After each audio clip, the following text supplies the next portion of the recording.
All right, should all be working. It's my first time using the Stream Deck, so I'm excited to see if it works. Because I can switch now. Ooh, starting soon. Bam.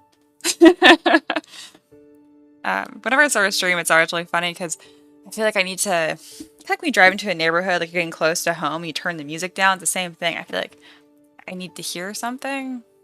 Obviously, there's nothing to hear.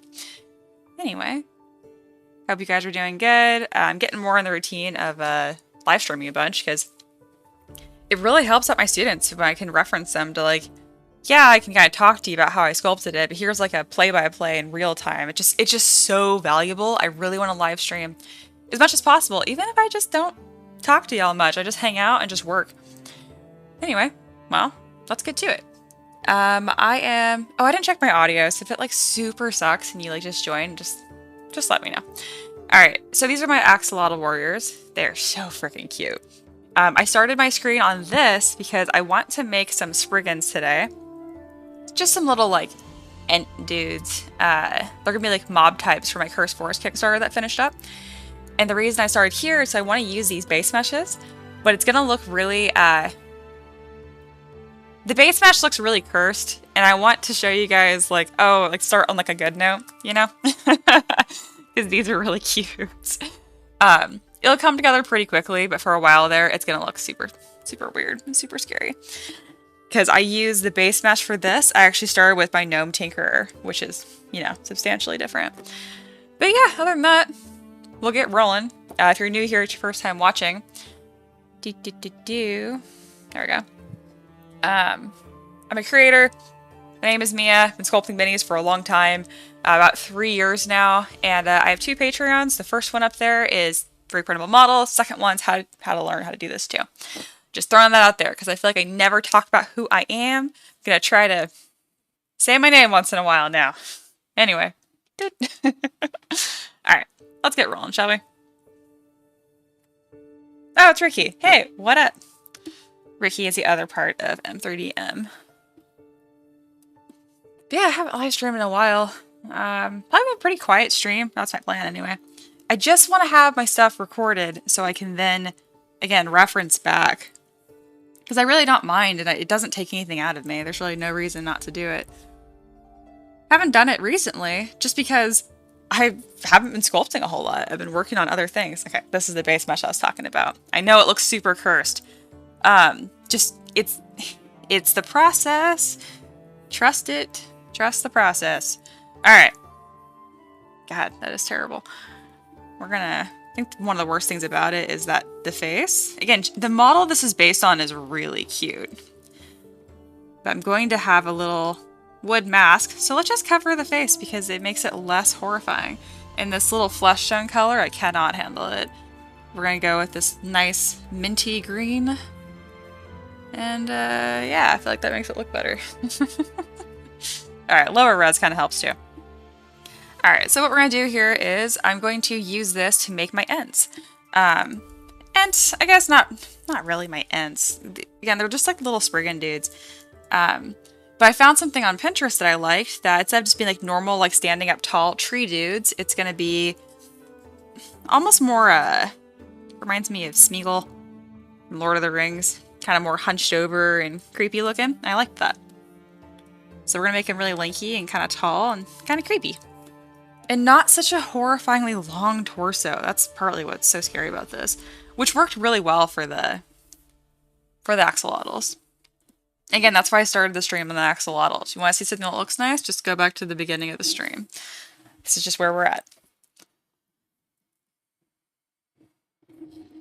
So I'll pretty much just be massaging the proportions here and picking something that looks good. Doesn't need ears. I actually think my trim dynamic brush is going to be really helpful here. I'm going to go up 1 subdivision level, and then I'm going to delete them entirely because I'm not going to need them. I'm trying to think if I want to sculpt on this or if I want to like extract and depend off of it. We'll see. I pretty much always use the mask lasso brush. It's pretty much always my default. No, do not close ZBrush. There's something I'm always clicking on my keyboard that makes it ask me that and gives me a heart attack every time. I'm like, please do not close. Alright, I think those are fingernails. Yeah, we don't want that. So I'm deleting all those little pieces that were the fingers. Oh, and a speed sculpt. Almost forgot. Bam, speed sculpt recording. I made a nifty little macro button for myself so I can actually play those back.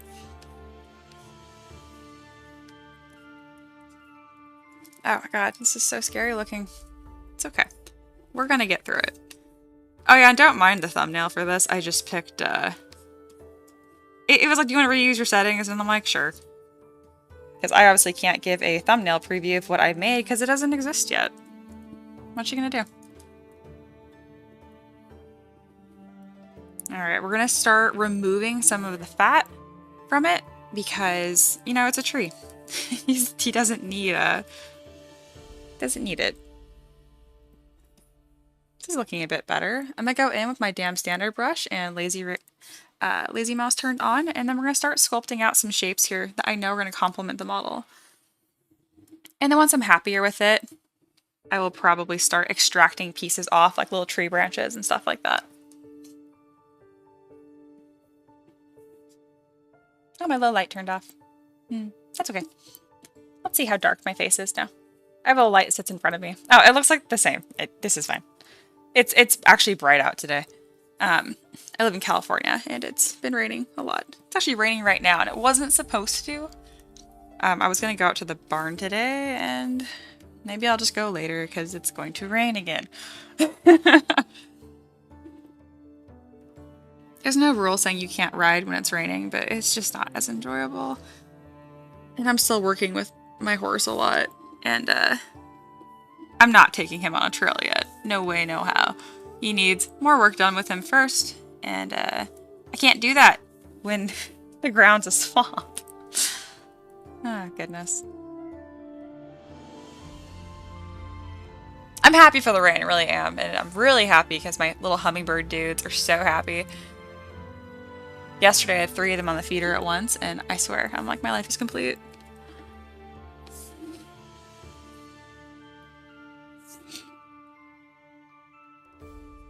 And if you're just tuning in, wondering what are you looking at here, I'm just finding shapes I think are going to complement the model as I build upon it. I'm going to go in with clay tubes and use this to start removing material as well. So again, we're thinking tree. We're thinking little tree man.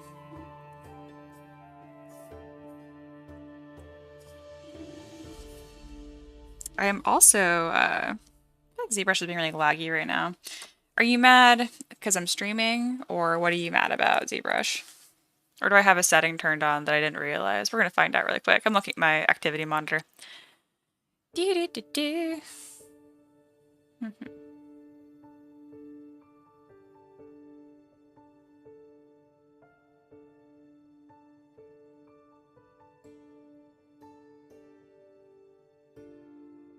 I have some service running that I don't know what it is, but it says it's mobile related, so I'm just going to force quit it and hope nothing crashes.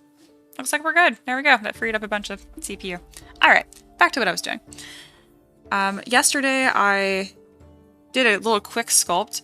I did a Venus flytrap monster, and I did it really quickly, which was nice, but I worked a little frantically and like lots of clicking very quickly, and I kind of like tweaked my wrist. And I realized that when I stream, I don't really have that problem. I work a lot slower. I think it's because I talk. So that's also why I wanted to do this. So again, I'm just looking at these forms and seeing where there is fat and then removing it because I feel like that makes it look more tree-like. I also like that since I'm using this clay tubes, I'm getting this texture on it naturally, which is actually looking more bark-like than anticipated. So I might keep increasing subdivision levels so I can kind of keep this texture I have going on here. But for the most part, we're just vibing.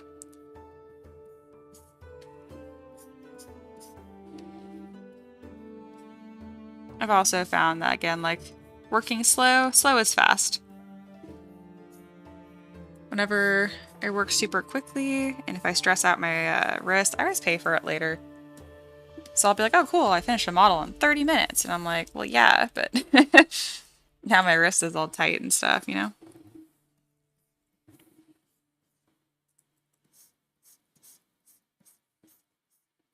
I love using this brush. I just think it's so relaxing. This is already looking, to me, a lot less cursed because I can already kind of see what it's going to look like. Actually considered not starting with the base mesh on camera and doing a little bit of work off camera because it's really off-putting. And I know a lot of people are just tuning in to kind of say, oh, like what is 3D sculpting about? And if they see that, they're just like, oh my god, what is she doing? And I'm like, no, it's all part of it, I swear.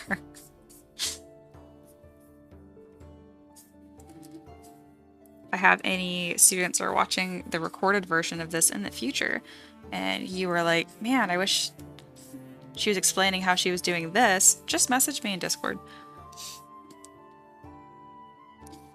I have a Ask Me a K channel in there, and that's exactly what it's for. Ask me questions. I think it's really like cute how many students seem so shy to ask questions because they think they're too basic. And I'm like, no questions are too basic. Ask, ask, ask.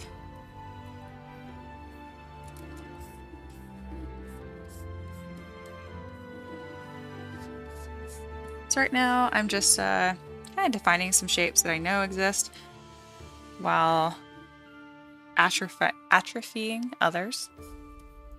Pretty soon here though, we're going to get into some more detail on like the actual silhouette. Yeah, it's looking a lot more funny tree guy. I'm going to ZBrush his, what's going to be a little mask. I'm kind of thinking of the Koroks from, are they called that? Korok? From Legend of Zelda? And Breath of the Wild. That's kind of my plan for this.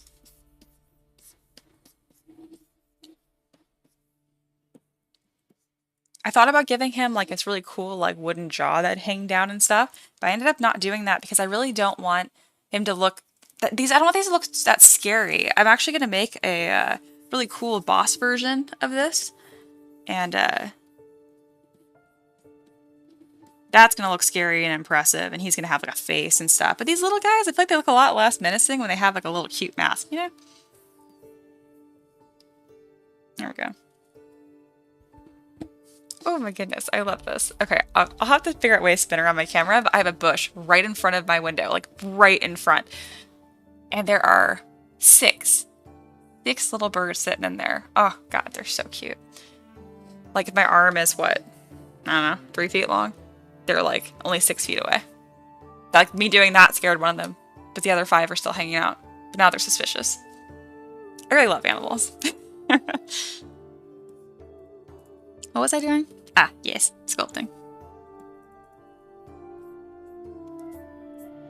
Alright, I'm having a lot of fun with the body, and I could keep going, but I don't think that's going to be a very productive spend of my time. So, we're going to look at this, and then we're going to start thinking about the proportions. I think I want the legs to be larger than this. I don't want to make him too tall, because it's going to make him look menacing again. I keep saying him. I don't know. They're its. I hardly... not concerned about plant reproduction or gender here. Anyway, I want this to maybe have vines coming off of him. Just want it to be very lanky looking without being tall and menacing looking. But I also need it to not look broken. That's the thing with creatures where everyone's like, oh yeah, like, anatomy's cool and all, but I don't need to worry about it that much because I'm just gonna do creatures. And I'm like, oh honey, you couldn't be more wrong. If anything, you need anatomy even more. If you don't know what the rules are, you can't break them, you know? That is like a funny pet peeve I have too. People are like, I'm gonna learn anatomy. And I'm like, you go do that. And the reason it just sounds so snarky. You're like, what do you mean? That's a good thing. It is, but what I mean is, it's like saying, I'm gonna learn physics, or I'm gonna learn calculus. It's just like, you gotta have a plan, my man. Like, start with chapter 1, you know? And you have that broad of a goal. I've never seen that work for any of my students. It works really well by contrast if they're like, you know what, I'm going to work on learning the upper torso. And then like, obviously you need to learn these somewhat together, but you can break it down. All right, kind of thinking, yeah, I want less broad shoulders because again, I don't want this to be very menacing. They're just little mobs. They're only going to be powerful when they're in groups.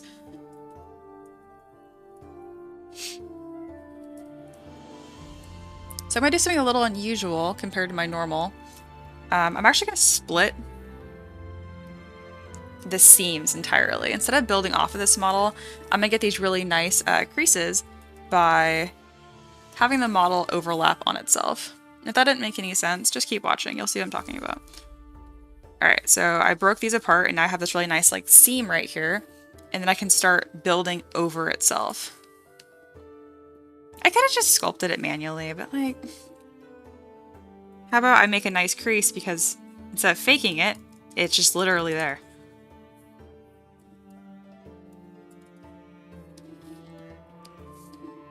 I don't want to get too crazy with like the root texture and stuff. I have to say that out loud, otherwise I'll keep working on it. Because I love organic sculpts like this, where it just kind of keeps building and building on itself. Oh, I think it's so cool. I think I'm going to split the hands too, because this is kind of too long of an unbroken stretch. I think it looks a little goofy. If you have any questions while you're watching, just feel free to ask. If not, just hang out. Enjoy the vibe.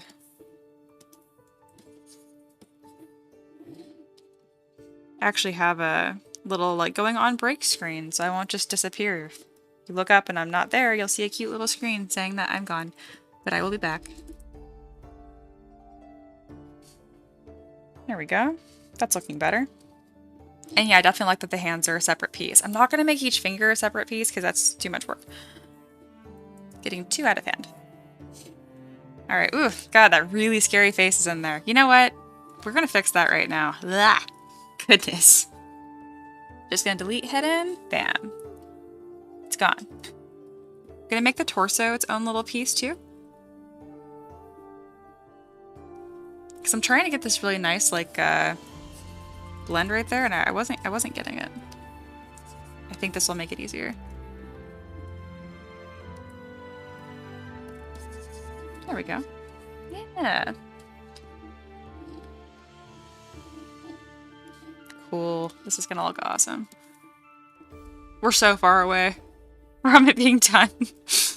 But we're getting there. It's gonna be really cool. I know I'm very confident about that part of his little butt, but I'm not sure about how that's gonna be assembled. We're just not gonna worry about it right now.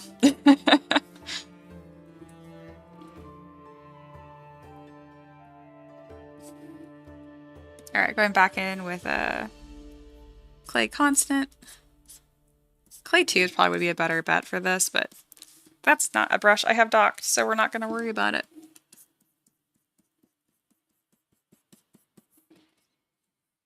Whenever I want to try out different brushes or a different workflow, I just force the issue by changing my UI. It works every time. Oh, hey, there are people here. What up? I was wondering, I'm like, am I talking to future people? Or am I talking to now people? No, there are also now people. Well, awesome. You guys are going to see this come together. I'll make a bunch of noise when there's going to be a speed sculpt because I'm recording it right now. It's always really fun to see it all come together. And I'll do a couple of them throughout the stream because if ZBrush crashes for any reason, not like it ever crashes, I lose my speed sculpt. So I like to re-export it multiple times as I go so I don't just lose all of it.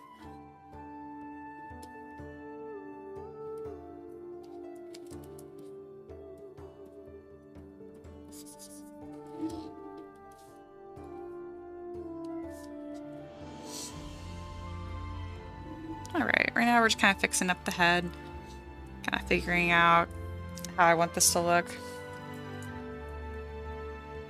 Yeah, he's looking much more tree-like. Let's keep breaking things up. I definitely want the legs to be separate pieces. And what's really nice about this, it's going to make it really easy to pose too, which is pretty sick.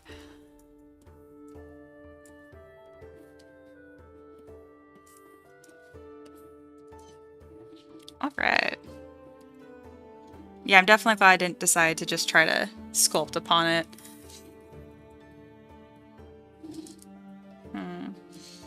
How do I want to do this? I'm trying to stop myself from pulling off too many little shapes because I don't want to complicate this before I know what I am doing.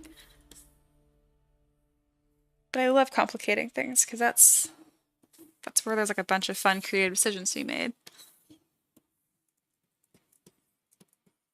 All right. Yeah. Lines. I like it.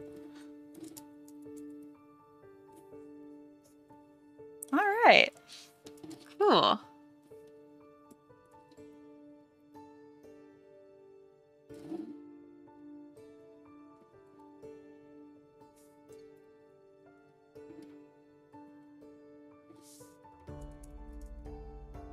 I think his hands might be a little bit too big, but maybe just because his feet are too small. I think his feet are just too small. Let's make these larger. So whenever I'm changing proportions, it's kind of a rule of thumb. I don't do stuff like this where I'm like, let's make it a little bit bigger. Let's make it a little bit smaller. I try to do it in increments of 25% at the very, very like bare minimum. Otherwise, I just feel like I'm not making a substantial or significant change. What was that? I heard like a dig-a-doo. Something notifying me of something interesting? No. Okay.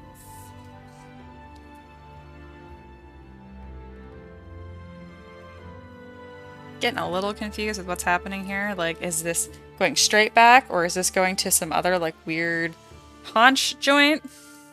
I'm kind of doing like an in-between right now where I can't decide. No, we're not going to decide right now. But I do think from the front view, it looks better when it's higher up. This joint. Yeah.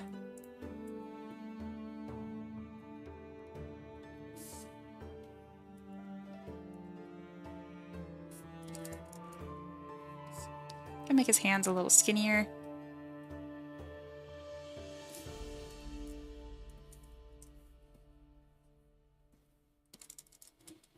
And then bring this knee joint down. Today is a playing with proportions day.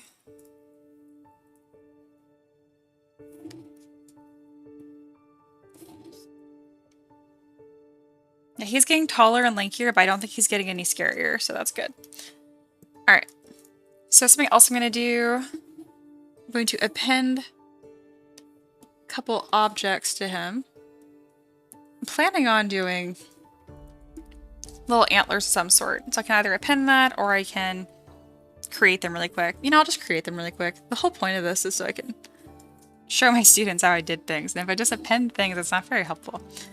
So I know I want him to have like this little mossy like cape on his shoulders.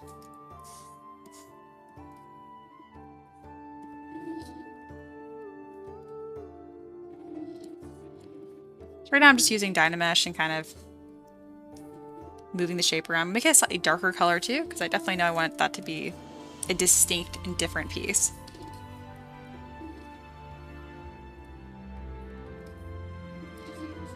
I think this would look better if the entire model was a bit more hunchback, but we're too early to really know yet. And then I also want little antlers of some sort. So what I'm going to do is I'm going to go to my curve tube, whatever they're called, brush. You'll see it in a second here when I finally find it. Is it appended? Ugh, no. I use it all the time. How have I not put this on my UI yet?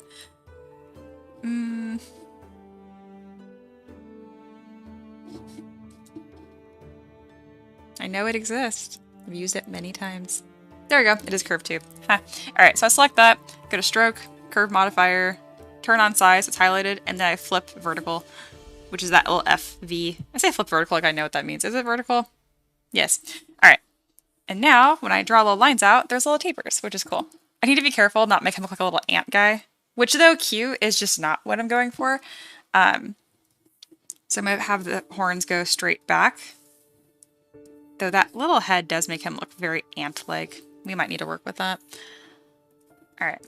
Split these points so they're their own little piece. I'm going to go to brush, depth, and then lower this dot down, which means it's going to put it, insert the mesh deeper into the mesh I'm putting it upon. That didn't make sense? Just watch. Bam. See? It's like intersecting the mesh a bit. Let me put it way down, and then you can see. Wow, it's not. This isn't a very good example to use. Whatever. It's that compared to this, for example. See now it's sitting on top. I swear it looks more dramatic usually. I guess just not this time. Whatever.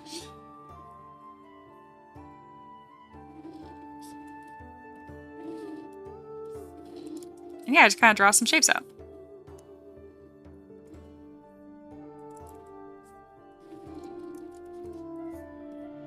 Alrighty. And then I'm going to move mask by polygroups to 100. And then I'm going to pull. That will allow me to grab just individual pieces instead of the entire thing. Control W to make it all one polygroup again. And now I'm going to move it all together. You don't have to do it like in that order. I just do that for absolute minimal clicking and stuff. I like it. Let's see if I can put some interesting deformers on it to like it even more. I think I might taper the bottom of it and the top. What about one of these? I don't like that it's kind of flat. I do want to have more thickness, so I'll do move and back face mask, and then kind of just pull the top and the bottom shape. Nice. Last thing I'll do is bend curved. I love this modifier. It lets you bend things around, but you grab this little yellow cone or orange cone and get more dots, and then you can bend it more. It's pretty freaking cool.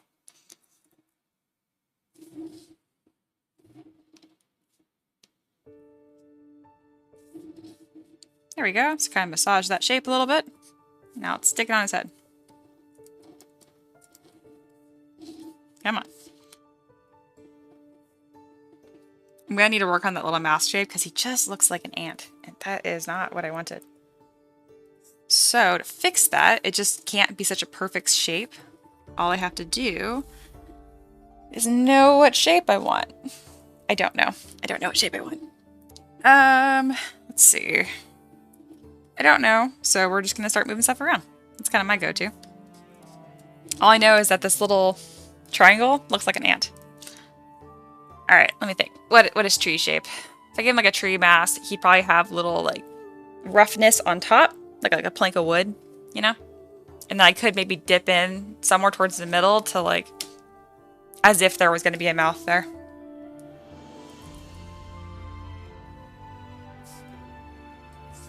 Yeah, it's helping.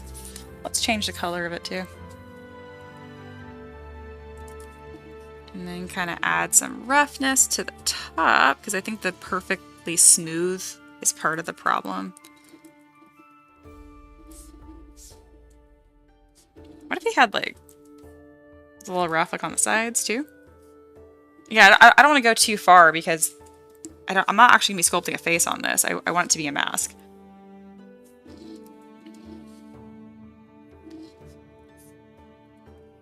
That does help a lot, though. It already doesn't look so tree-like. Or not tree-like.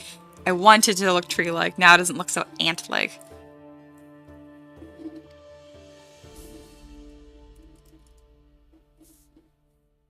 Oh, these antlers are different. I'm going to do mirror and weld, and now they're the same again. I think I made the antlers a little too majestic and stuff. I might need to make them look smaller later on, but I like it for now. I'm going to save, because I haven't even saved once. It's okay, I have my autosaves for every 3 minutes. No, I'm not kidding. I hate losing work. And I still do lose work somehow. Alright, we're going to call these Spriggans. I don't know what's not copyrighted. They're just little, you know, little dudes. Alright, I'm really liking how this is coming along. I'm going to start adding some lighting, so I go to Render, Preview, AO, which is Ambient Occlusion. Just turn it on and watch. It just immediately looks better. Bam. I can see my shadows now. Why don't I start with this on? I just don't remember. That's the only reason. And I always have a second light. The color just depends on my mood, really, what I think looks good. I'm going to increase the ambient to be a little bit brighter, just so you guys can see it a little better, too. Check him out. Alright, I really like it, but his tiny torso makes no sense. This whole thing, the proportions are wrong. So what I'm going to do is, instead of manually changing each proportion, because it's going to take forever, I'm going to, as if I was going to pose it, I'm going to go Z plugin, transpose master, and then T-pose mesh. And check it out. Bam, looks the same, but it's not. What I did is took all my subtools and make them one subtool, but I can still grab pieces by polygroups. What this means is I can treat the whole model as if it's one piece. So, now massive polygroups is on. So like this, do you know what I mean? So I can just adjust the entire thing all at once really quickly. And yeah, so I'm not happy with the proportions. I think he looks too... He does look kind of small, which is good. But he doesn't have that, like, very tree root, like, torso that I like. His torso just looks too small. So, let's just make the torso longer. See how that goes. I'm also going to make his legs shorter first. So I masked his feet, and I'm just going to shrink them. All I did was compress them, just on the vertical. ZBrush is getting really laggy, like it wants to crash. Please don't. I haven't exported his feet sculpt yet. Didn't really do anything.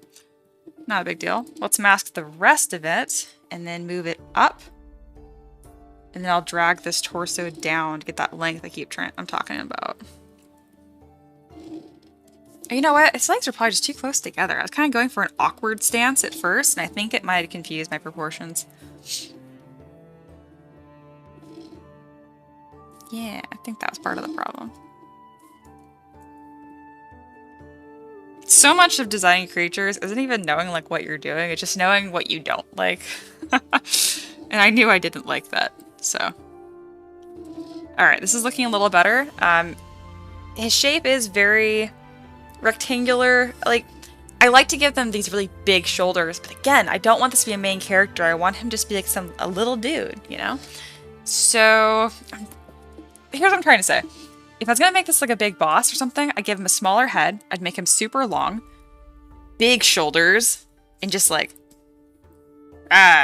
scary. But he's not. He's a little dude. So I'm gonna make his head larger, and that's gonna help with the proportions here, because again, I don't want a sense of... I don't want him to look that tough. It's already looking funny, I like it. Yeah, I made the antlers way too big. I did this like majestic. I tend to do that. Alright, we're gonna make the antlers way smaller. Antlers, vines, whatever it end up being.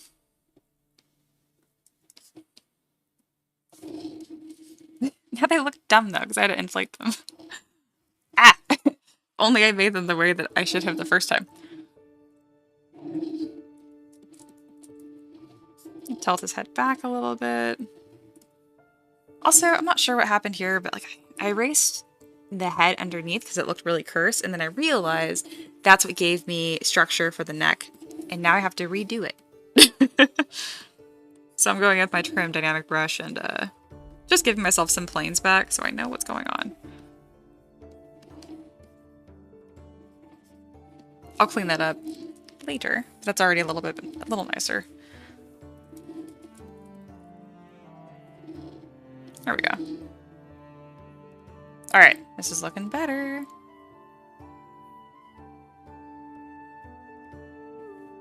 Thinking. Gonna make the neck a little bit longer so it's easier to put this ginormous head on top.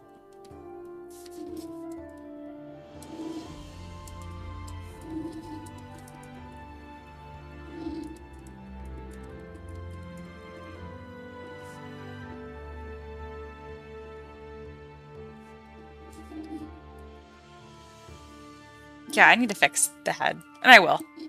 After this. And then, I'm not really sure what I want with this moss cape. I just know I want it to be here. I'll probably put a bunch of little, like, sticks on the back, too. But I don't think I have enough volume on this either. So I'll do move and back base mask and just, like, bam. Drag a big piece off.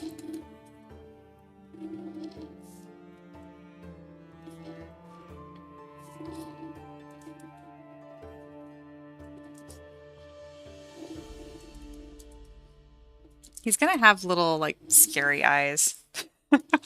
Might as well put them in there sooner than later. think I'm gonna need to give like little weird cheekbones. He's just, it's gonna be this weird little mask. Alright, we're not gonna go that far yet. It's getting a little too fine-tuning without having anything else done. I'm happier with this. Definitely. Alright. I want the whole character to be leaning forward a little bit more even as I design. So let's just rotate him forward a little bit. And the same with the arms. We're going to bring them down. So again, I'm not posing here. I'm just trying to get the character to a point where as I'm designing it, it's going to complement itself. So if I want a hunchback, I want to design around that, not pose that into the character, if that makes sense.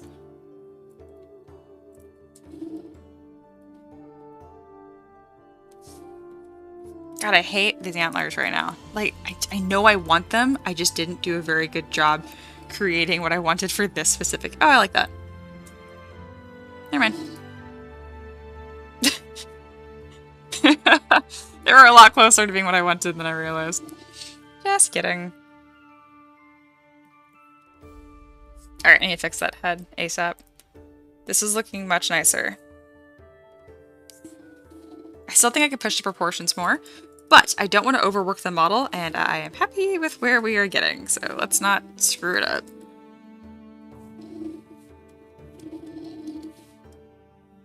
I still think he looks a little bit like an ant. Alright, let me fix this dumb thing that I made. Alright, we're going to smooth it. This is going to be a head.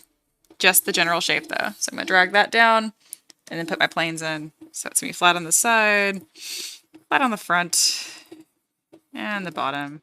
Kind of make this little triangle shape. Dude.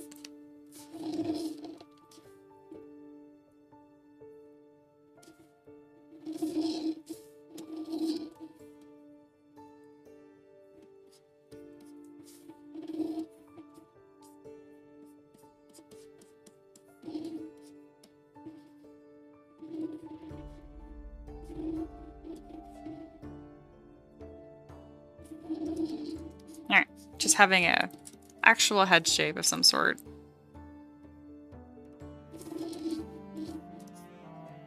Simple, but it just makes it so much easier for my brain when I'm trying to like connect all my pieces together. Otherwise, I could not make it make sense.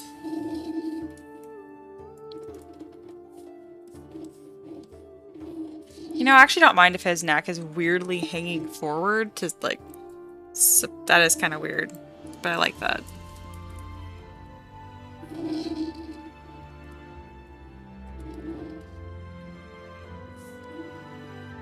Yeah, we are not going to change that. Alright, what if I add some little eyes? I want him to be a creepy little dude. I like this hard edge up there, so I'm going to go into my ZBrush just real quick, and I'm going to crease this edge. Dude. Do I need to crease both of them or just one? Probably both of them. This is kind of a funny way of doing it. It just, it's working. I'm also going to make this head lump a different piece as I keep working on the mask. There we go. It doesn't look great, but it has like some more structure to it now. Alright. I might actually want to polish my features to see what happens. Oop, nope, that's not doing a one at all. No. I don't like it. You know, maybe I'll just polish Dynamesh, which is really weird because I can keep all these lines in here, but that's more of the shape that I want. Yeah, and then I'll come in here with clay tubes and trim dynamic to get the shape that I want. I haven't done a character like this in so long. But I don't mind spending much time on it because there's no like armor or other pieces I'm making. It's just like the body is the character, so I really want to spend a lot of time making it look good, you know?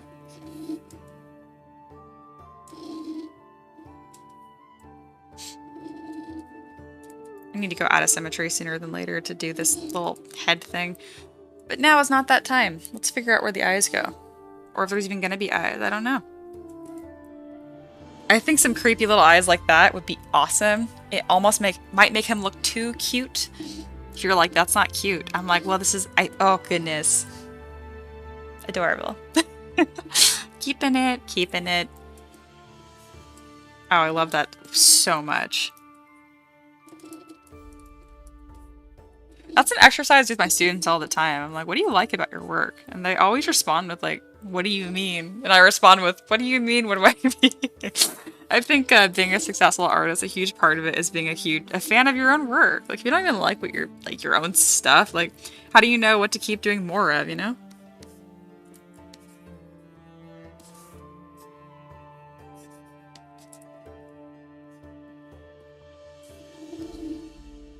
Oh my god. He's so cute. Okay. I kind of like having these little vine antlers poking through. So we're gonna run with that. Also, for students that are watching, do you notice how I'm not working on any one piece all at once? I'm kind of like moving around the model. I really encourage that you do the same thing. Don't zero in on one thing. Like, I really want to do this whole mask right now, but I'm not going to let myself because the rest of the design might continue to change, and I need to be like fluid with that and working with that. All right, we're going to do some poly paint to kind of bring this together a little bit more. I'm going to have my paintbrush selected, change dots to drag rectangle because I put gradients on everything.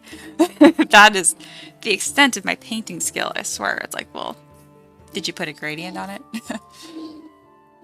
I think I want this mask to be like a light color. I think that'd look nice and spooky. Even though he is precious and adorable.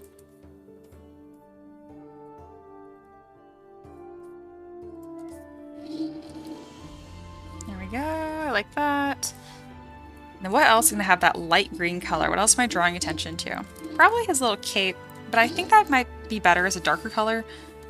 We'll do this light green as the base at first. Light green hands. That gradient will go up a little bit. We'll do the same thing with his feeties.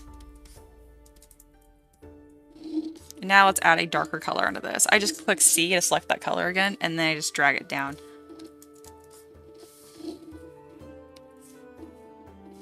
Doesn't this look more interesting right away? I feel like you gotta poly paint your stuff.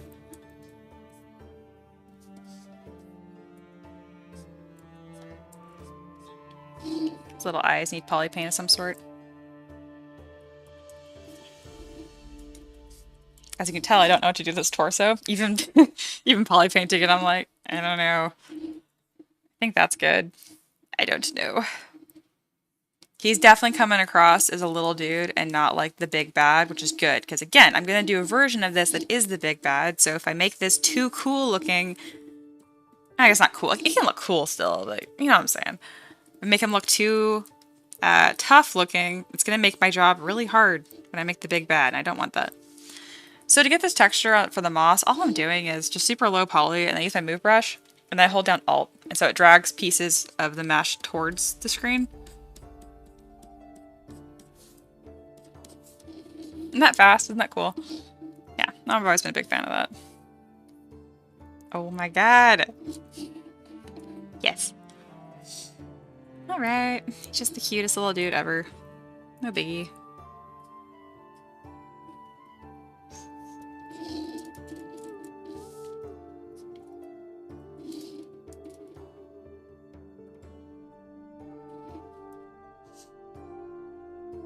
So at this point, it's going to be about adding more of these secondary shapes,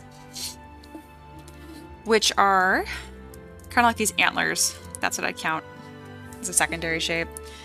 This is good too. I don't think he's got enough going on yet. Like, I just don't have this like vine motif very developed. I'm not very committed to it. Like right here, what is happening here? I'm not sure.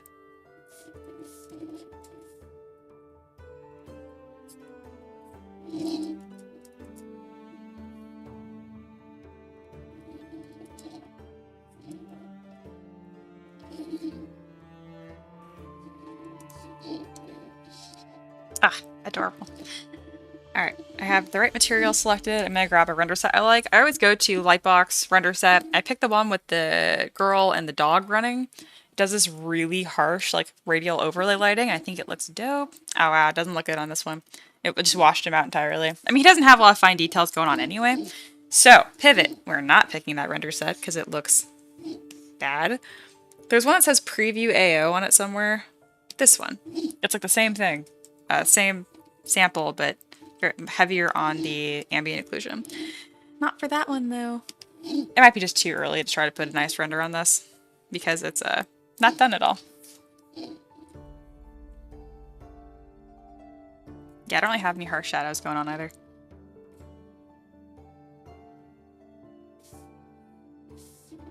Oh, my ambient occlusion got turned off. I was wondering. I was like, man, he's not that undetailed. Goodness. I think I want to change up the lighting here a little bit. Not super happy with the color. There we go. There we go. You can see a little bit more dimension here.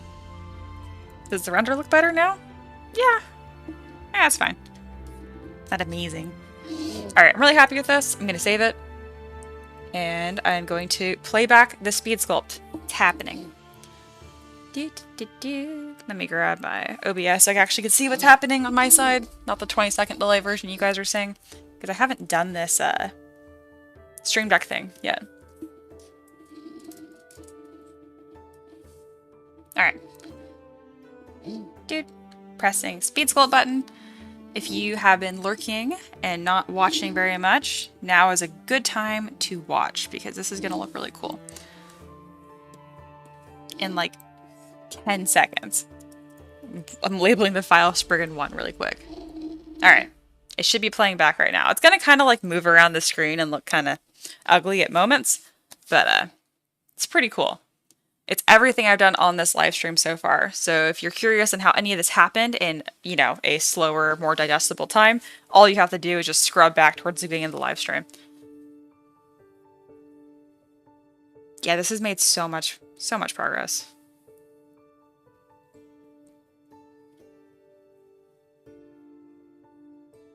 You know, it's about time I did a sculpt like this. It's pretty much from scratch, because every now and then when I start, like, kit bashing with my own stuff, because again, like, I've done wings before, I've done a lot of different types of armor, so I'll reuse stuff a lot, and every now and then, this little voice in my head that's just like, you couldn't do it from scratch. And I'm like, yes, you can, obviously, I made it.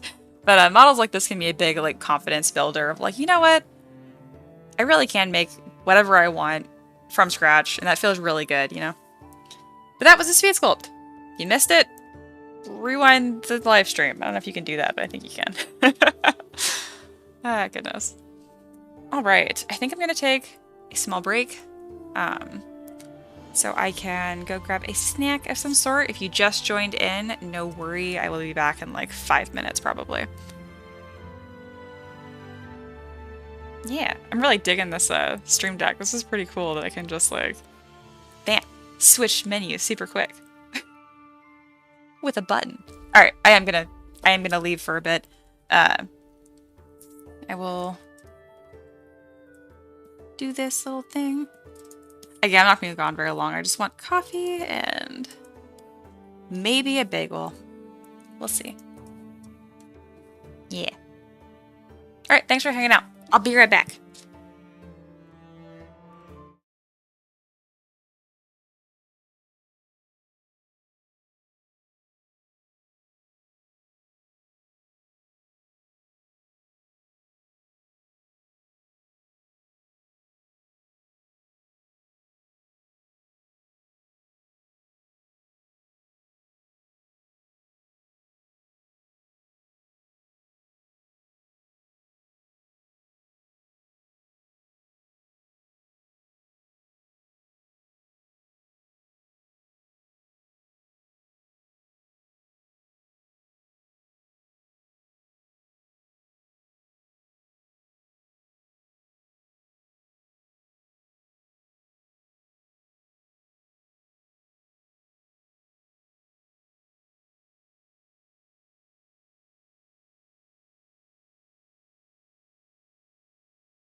Alright, what up? I am back.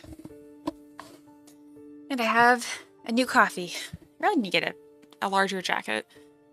I was thinking, I'm like, you know what? This is fine for today. It's not. I'm cold. But I have this giant blanket on my lap too, so as long as I don't leave my desk, I'm pretty warm. Alright, let's see what else I want to do here. You know, I have my other light. I'm gonna grab it. Dude. These are the best. These are so cool. I have them on in all of my YouTube videos that I do off camera. That way I'm like person colored. I am very pale by nature. I actually had a black beanie on before I started recording, and then once I saw it on camera, between my very pale skin and the black beanie, my camera like didn't know like how to do the auto brightness, and so the entire thing was just really bright. I was literally like snow colored. I was like, okay, I'll grab a pink beanie then. Alright. So, now that actually has something to show, I'm going to stick this little guy right here above my face. That way, for people that are joining, or just poking in just to say hi for a second, can actually see something, just in case I'm working on something like this and they can't tell what's going on, you know?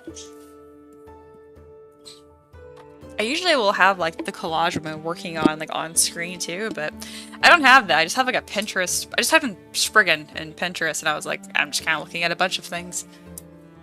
Alright. I think everything is where it needs to be. Again, I haven't live streamed in a while, so I have like I'm a little slow to get right back to it because I'm like, is everything good? Everything working? Yeah, everything is fine. I can get back to work. Ah, that was good coffee. Alright. So we have a cute little dude here. Try to think of what I want to do next. I mean, at this point, I'm going to start detailing it. The game is here. Hello. Good morning from that little flag, I believe is Japan. Oh, I'm embarrassed myself here. That's not Japan. Is that... me whispering as I'm like, or is that South Korea? All I see is a flag with a circle in the center, so I'm having a hard time seeing what it is. Either way, you're from somewhere. Very cool. Not America. I enjoyed watching work. I'm off to my own job. Well, have a good day at work. Bye. Alright. Again, I swear I know my flags and geography roughly well, but like on my screen it is so small. I have the chat really small, so I'm just like, what is that? Ah, goodness. I don't need to pretend. I know most Americans have terrible geography, and I am somewhat included. I try to know roughly where things are and what's going on.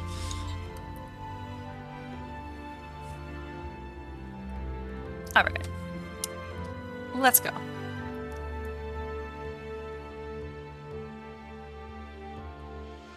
Sometimes I'm not sure what to do next, and I'm not too worried about developing the design. I just work from head to toe. You know, like how you see some artists, especially with like really talented traditional artists that do like photorealism. It's insane. Like they will just start with like an eyeball and they'll create this amazing sketch all at once reading from this point. They probably have a light pencil sketch you just can't see on camera. Either way though, like they don't work on the entire piece a little bit of time. They just do one from start to finish. It's really cool. I'm starting to be able to do more stuff like that.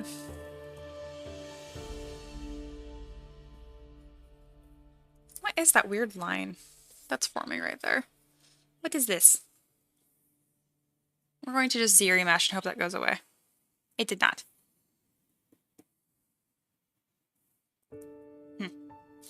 I'm going to turn on smooth, bend connected points to 1, and I'm just going to smooth it away.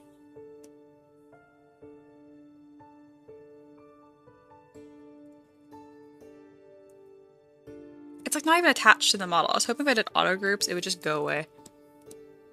Ha, it did. Alright, I masked those points, and then I'm going to get rid of them. Bam. Delete hidden. Not the end of the world, but stuff like that can cause problems later down the road. And just looks silly. Okay. The only thing I might do first is add more secondary forms like I mentioned earlier. So let's go ahead and go to my curved toothbrush. I can find it faster this time. And just draw some little things in the model. So as you can see, it's going straight through the model. To fix that, you just go to Picker, And instead of one C, do continuous C. And now it will actually follow the model. There's good reasons for having both. One C is really good for doing hair, for example. You don't want to like stick to the neck.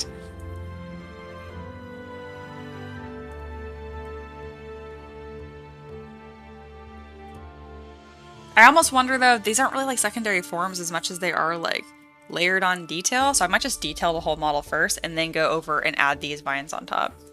Yeah, that's what we're gonna do. All right, enough chattering. Let's get some stuff done.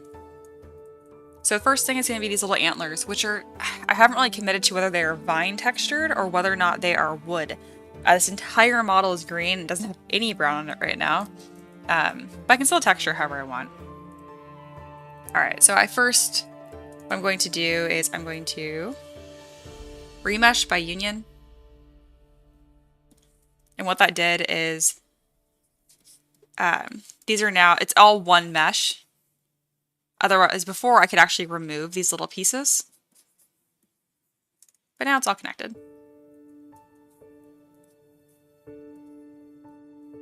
And then I'm going to ZBrush. I don't think I can keep color if I do that though, which is not my favorite. Can I just Dynamesh? It's not going to be a complete disaster. Nah, it's going to be a disaster. This is the only problem with ZBrush by union. It gives you really awful topology, which is fine because it's not really, I'm not really using it the way it's supposed to be used. That's fine. I can just ZBrush and polypaint really quick. I'm just being silly. There we go.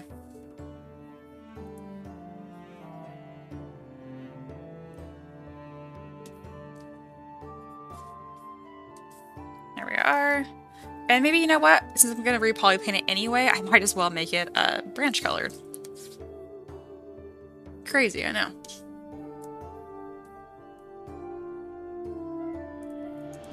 I'll probably do this mask the same color then too. I think it's why it took me that long to realize. I'm like, oh man, I don't have anything that's even you know, like root color. The entire thing is green. Alright. So I'm trying to think of the best way to detail this. I think what's going to happen is I'm going to add these subdivision levels, and then it'd be cool if I could do a surface modifier and kind of make it look a little chipped. I could sculpt it by hand too, but if I can do it with a click of a button, you know, I'd rather do that. There are a lot of cool presets here, but I know if I do Voronoi, I'm not sure if I'm pronouncing that correctly, and then I invert it, that can work really well. I actually use that same technique for doing water. It's pretty cool. I'll like put that texture on there because it kind of, you know, like when you're swimming in a pool and it has the way the light kind of does like tiled like effect almost. I'll mask that tiled effect and then I'll pull just that piece out. And if that makes any sense. Anyway, it looks like a wave and it's really cool. But that's not what I'm doing right now. So we'll talk about what I am doing. I'm always scared when I click edit on noise plugin because like 50% of the time it crashes the program. All right, Voronoi. Is already selected. I think I'm pronouncing that correctly.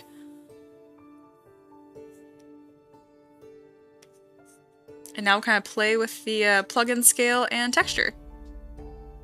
Oh, I didn't put a UV map on this, so it might act really funny. If you put UVs on this, it's kind of like when you unfold the model, and that will let you control where the seam is. If that doesn't make sense, when you unfold the model, think about like assembling a pizza box or just a cardboard box, like when you lay it completely flat. It's the same thing, but you can unwrap any 3D object.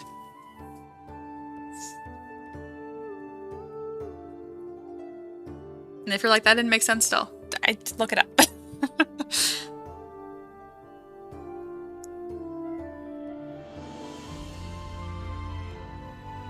Okay, this isn't the texture I was imagining in my head at all, but it looks cool. So I might just do this anyway, because it looks really cool.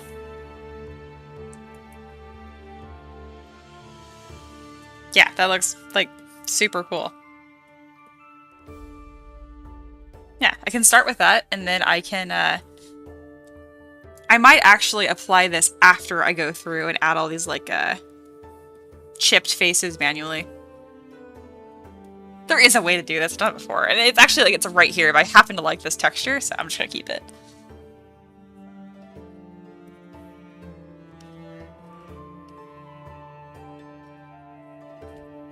Oh, hello, Anthony. Glad I landed on your stream. Thank you. Let me know if you have any questions. I don't recognize your name, so I think you're new. I do my best to remember people's names, which I know is unrealistic, but like a lot of the jobs I had in college were very reliant on knowing people's names. So I got pretty good at it, but it's a little tricky when I don't see people's faces. It helps that you have like a little avatar profile picture. People that don't, oh man, I forget them almost immediately. I need something to attach it to in my head. My favorite is people in my Discord, because I have some people where their profile picture is like a taco, you know? And I will remember that forever. And if they changed it from a taco to like, I don't know, a parrot, I won't know who it is anymore.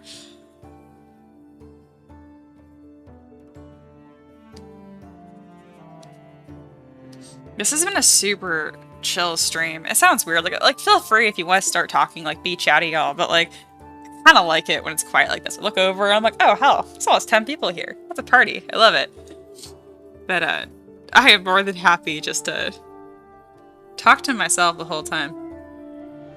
People ask if it's tiring for me, and like, I might need to drink more water. But everything that I'm saying out loud is, I was saying inside my head otherwise. I think it's crazy. Some people don't have that little voice in their head. They think in like pictures and stuff. Obviously, if you're deaf, I assume that's the default, you know? But I know there's people that aren't deaf that also think like that, which I think is super interesting.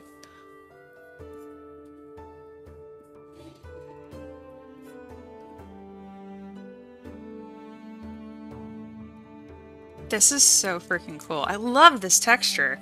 I don't even know what I think it is. It's actually more rock-like almost, but I'm just rolling with it because it's cool.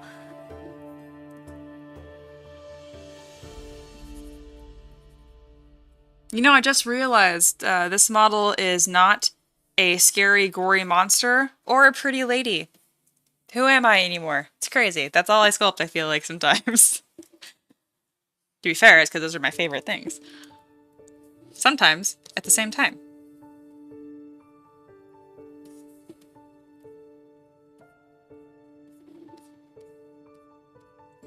Instead of blanketing this whole model, or the antlers with this exact same texture I'm doing right now, I'm going to try to like taper it so the tops won't have as much going on. I'm also going to turn poly paint off in a second here to make sure that this really cool texture I like isn't just painted on, like you can see it. Yeah, it's not super pronounced, but it does look pretty nice. Something I can do to bulk that up, it's one of my favorite little techniques, using morph targets. So I will go to, I think it's under geometry. I can never remember where anything is. Morph target.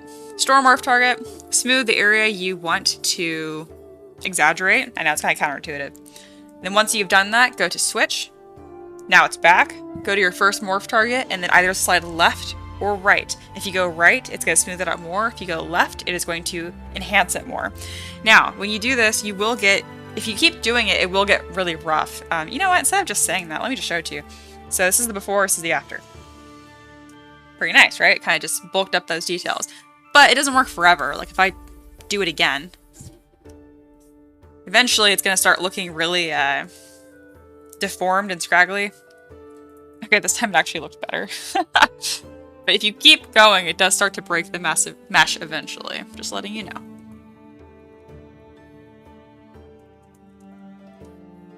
Alright. I love that texture that I made. Or not made, but I found. So what I'm going to do is I'm going to break symmetry and fix his little, I don't know, his bark hair. And then put that texture on top. Because the symmetry is kind of killing it for me. I would love to use a knife brush to just cut these pieces off as I want to, but that almost always makes it crash. And I want to keep my speed sculpt going. So. And I am like live streaming. I don't want you guys to have to wait for me like reboot the program and stuff. Even if it doesn't take that long.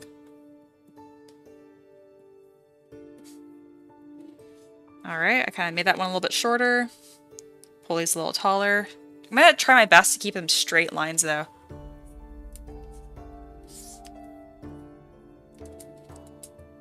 There we are. Anthony says, new person, YouTube algorithm, deliver the stream. Very cool. Ooh, morph target. Working on a question. Yeah, ask questions. I love answering.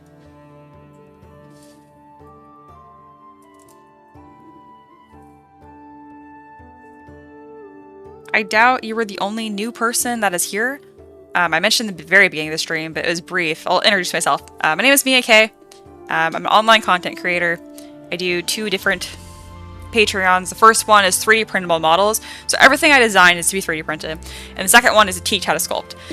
Like, I do have specialty in 3D printing, but if you learn how to sculpt, you can do a lot of cool stuff too. I don't know the finer inner workings of UV maps that are proper, great topology for game assets, but I know how to do all of it to get you. If you know nothing, it'd still help you. But that's me. I started this 3 years ago. I was still in college getting a mechanical engineering degree.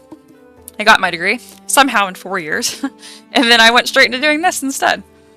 Pretty cool. And no, I do not hate engineering. Everyone's like, oh, did engineering because you had to. I'm like, no, I did engineering because it's fucking cool. I just really, really love doing this. Alright, let me grab my screen back. There we go. I'm gonna try to do that more often, where I talk about who I am for a second, because I realize I don't do that. There's no way all of y'all know who I am. I guess it's because I feel like I talk, like, I'm sensitive about repeating myself. And so people that do know me, if I just say every time, it's like, yeah, we know you have the degree, we know you did this. And I'm like, no one's thinking that. I don't think that about creators that I watch and they introduce themselves. I just think, oh, they're introducing themselves. So I'm working on that. Alright, where is my surface noise again? Something I don't know how to do, which I bet wouldn't be that hard, is copy and pasting surface noise settings from one model to another. Look, what do you know? Bam, copy. See, if you think it, try to find a solution, it can be. Watch this not work. I'm gonna be so confused if it doesn't work, because this makes total sense to me. Paste. Ah, it did work. Ah, that's so cool. Ha. Alright. Anthony says, I've seen some people store morph targets for an eraser of sorts, using the morph brush. Yes. I do that when I do operations that cause problems. So when I do ZBrush and then project details back on, I get artifacts sometimes, so I can use my morph brush to erase it to where it had previously been. So yes. And then I can fix that little area, project again, not lose the rest of the work that I did, and it's a huge win-win. If that didn't make sense, just let me know, and I'll explain it a different way.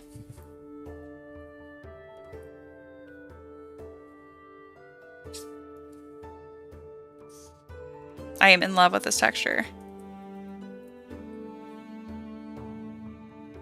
I do think I should have roughed up the edges a little bit more, but I'm already doing good stuff with this model, and I try my best to not overwork stuff. You know, like, find where your point of diminishing returns is.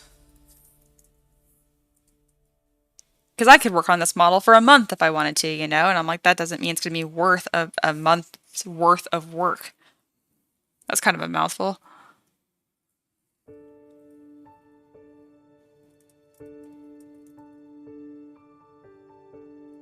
Now that I have this different texture here with the antlers, I don't like it as much, the way that it's meshing with the mask.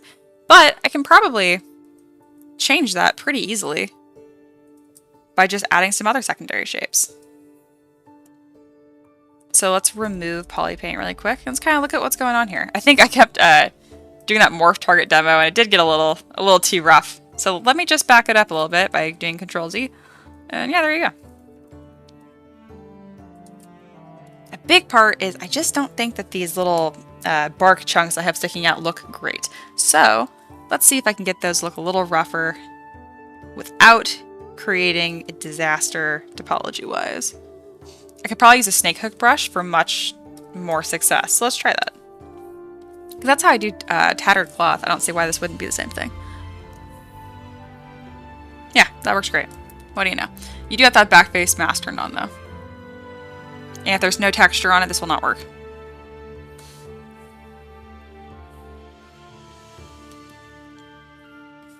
So I'm going to add a little texture right there. Grab snake hook. This is exactly how I make tattered cloth.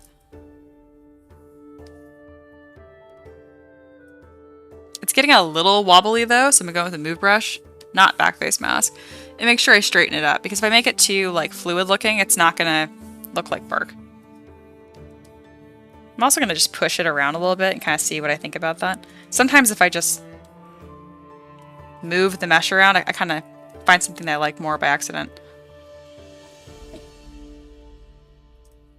Yeah, really quick, I'm going to make a copy of this, delete subdivision levels, and let's play with the taper function and twist. Gonna hide that other mask.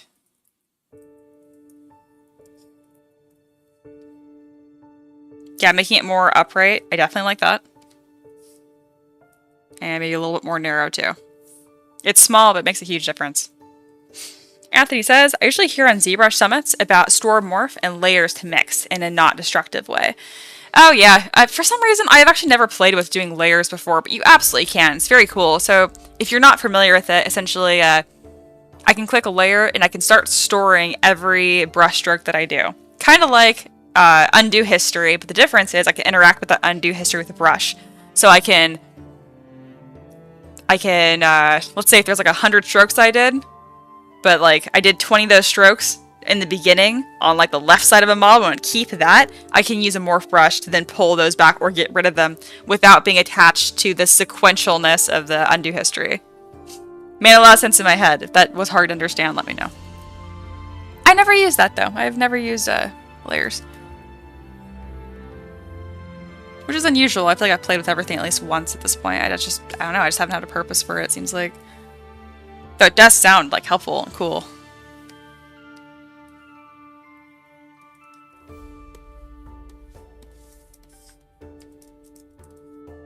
Alright, that's definitely at a satisfactory point, and it's time to move on. That's so small. This is the before, and that's the after on the mask, but I really like the after.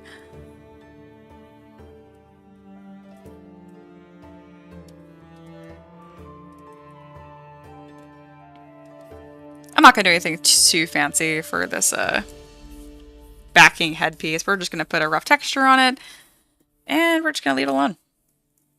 Because it's just not important.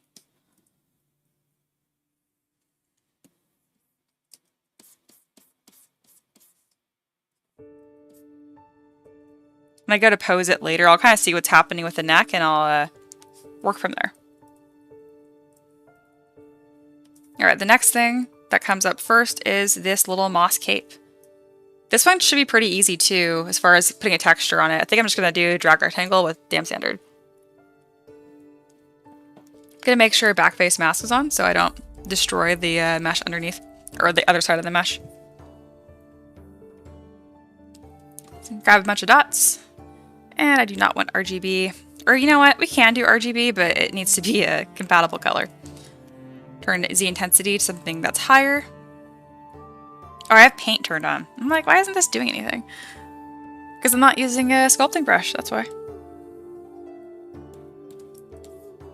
Here we go. I'm gonna turn the intensity pretty high, and then also RGB. I do think that'd be nice to have some of that work done for me, if it does what I want it to.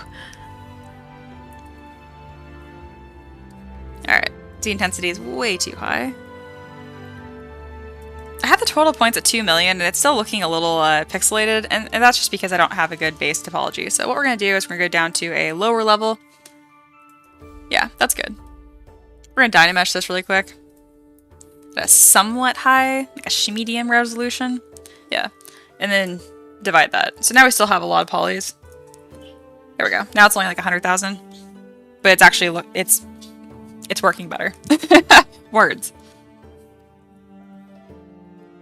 Alright, the RGB is just confusing me, so we're going to remove it. And backface mask isn't doing what I want it to either. A good plan is a flexible plan. I'm not sure if I like this inverted one or if I want this texture going out. I think I like this just the way that it is, because like I said, moss, but really I just want it to be some sort of organic, interesting texture. Alright, and then for this center section here, I'm going to do this without symmetry turned on. It always just looks better.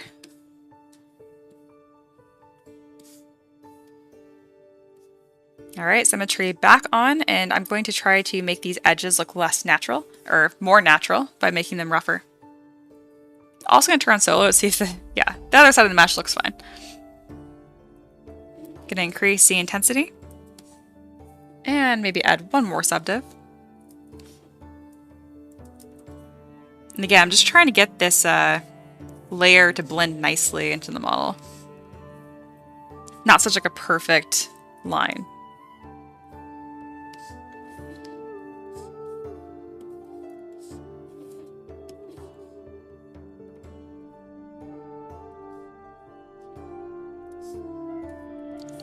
That texture on his back is going to paint really well. That one spike is not there. Let's just chill out.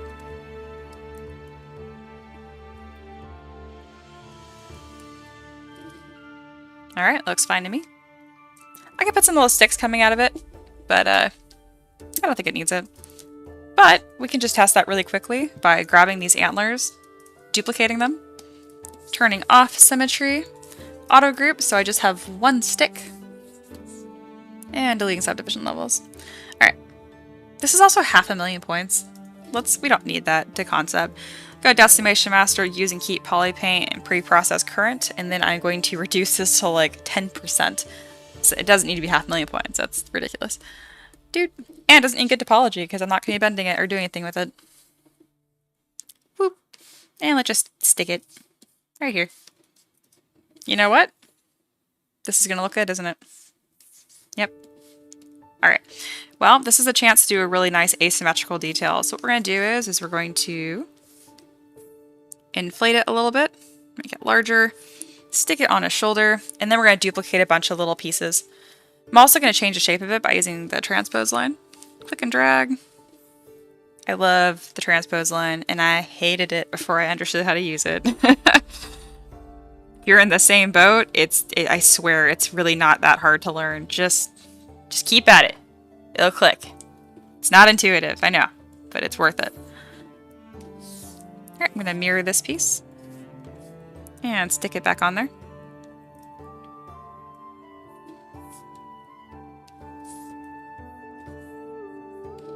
Kind of get this little nice layered branch effect.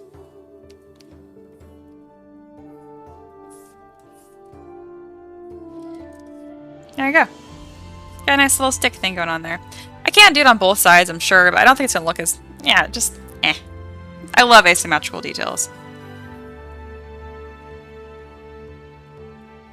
And there we are. It's very intentional that all these little points are sticking straight up. It's just easier to 3D print. If they all stick down, then I have to support them, and I don't want to. Alright, so we're still working on this top to bottom workflow I was talking about. So now we're starting on the chest. I'm actually going to do this in solo and clay tubes. We're going to build up some forms here. The topology is really funny because got this weird boobage thing going on. So what we're going to do is we're going to delete hidden, not delete hidden, delete lower. And we're going to redo this topology really quick, just like dirty Dynamesh, without getting this really weird arm gapped thing. Keeping an eye on, it's only 30,000 points, that's good for me. And there we go. That's going to be a lot nicer to work on and subdivide a lot better too. Alright, let's start talking about where the flow of this model is going to be. So the flow of this is going to be from the center of his chest, so his sternum, out to his shoulders. That's the direction I want this to be. And that's going to fit with his torso, which is going to be up and down. So we'll have this horizontal piece on top of this vertical piece as far as the flow goes. If I make all of it vertical, it's just going to look boring. Anthony asks, how soon do you add color to a model? As soon as I'm having fun. That's pretty much it. If I'm like really having like an ass time on a model, I don't color it usually. Or if I do, it's like a last Hail Mary to like make it more fun. Or it's because I'm just editing a model. Like for instance, I have this really nice lion model I made. All I was doing was adding wings to it. So I didn't feel the need to. But coloring the model really helps me add direction and stuff. If you're asking when I add color as far as like a proper 3D pipeline workflow to make a game asset, like texturing, no. I'm not the person to ask because I don't know. This is all extra work, I guess you could say. This doesn't affect the 3D print in any way. I just do it because I like it. I really do think it helps me decide what direction the model is going in though. So it's not like just totally for nothing. You know, before I start detailing this, do I even like the shape? Okay, you can't even see most of that shape, so we're just gonna say yeah. Alright. We are at 500,000 points. I'm gonna do this a little sideways. Also gonna have my lazy mouse on. I have it on almost all of the time. My hands really aren't that shaky, but this makes me move slower, and I just enjoy the process more. Also gonna make sure my damn sander brush is ready to go, because adding these little creases is gonna really make the model look nice. So I'll add a line down the center to mark where his sternum is at. If I can get this to be what I want. Nope. There we go. That'll just be a nice line to work from. And I could do the same thing to exaggerate these muscles here. I don't know what they're called. I know where everything goes. I don't know what anything is called. Yep. We're just going to carve that out really quick and smooth it out. Obviously, my little tree man, I'm not too worried about him having a totally correct anatomy, but I definitely would like there to be a semblance of like, oh, okay, that's where that came from. Makes it nicer to look at when it looks like things have a flow to them and make some sort of sense.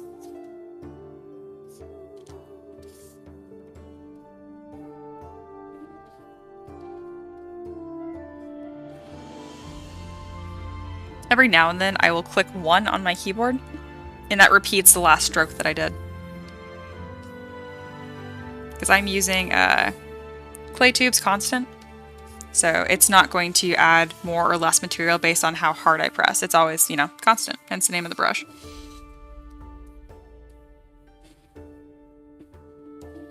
Alright, I'm gonna add a more defined line where his shoulder begins.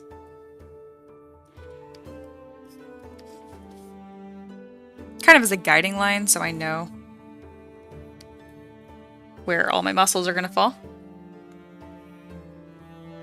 I also went and defined the edge of this rib cage too, just so it has like a nicer overlap. Alrighty. Alright, I do know muscle names of the arms because, you know, you hear them more commonly in day-to-day speech, and I have a really hard time with arms. I think they're way too complicated, and the fact that we can do this motion breaks my brain. It's a lot. Legs made a lot of sense to me. A lot of other things made sense to me, but arms, oh my god. So you have your deltoids. They're like this shape, kind of a teardrop. And then there's a line that's like straight down right here, which pretty much breaks up this one. I already forgot. What is that? Bicep and tricep.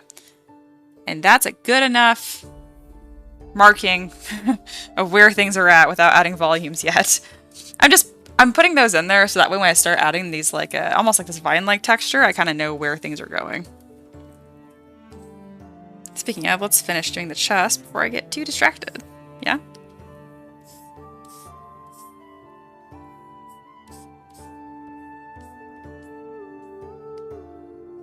One thing that was fun is I try to like pay attention more to like, okay, how does a body fit together? How does anatomy make sense and whatever? Is looking at real people, like just like in the grocery store, and I'm like, if I turned you in as a project, they would say that is wrong. Like you're like it's like impossible. Like I've seen people where I swear, like these rules that I follow or that everyone kind of like agrees in the art world, like the way things are. Yeah, there's an exception to every rule, and they're walking around right now in your grocery store. I swear. That's why I try not to get too in my head about it being perfect. I'm like, yeah, just especially because I mean, my God, this isn't even human what I'm working on.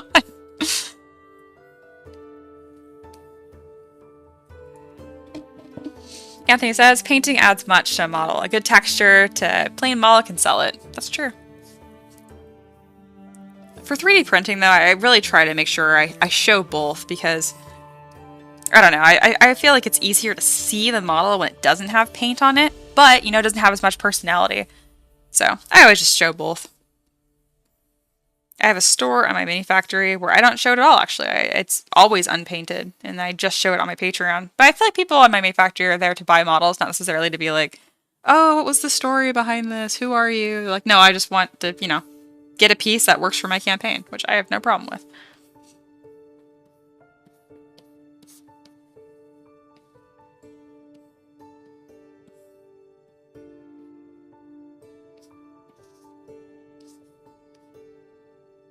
Alright, this is pretty uniform looking, which is fine. But to make this more interesting, I'm going to go through with the Z intensity a little bit higher and just add a couple more prominent lines. And make the Z intensity a lot higher, actually, so you actually can tell a difference.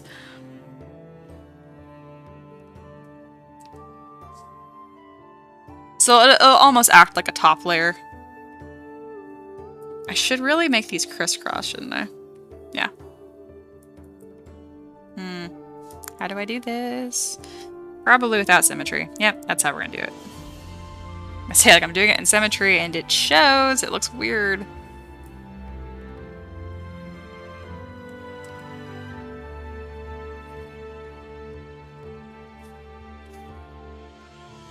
Whenever I'm fighting a model, 9 times out of 10, I'm like, am I doing something in symmetry that should not be done in symmetry? And the answer is usually yes.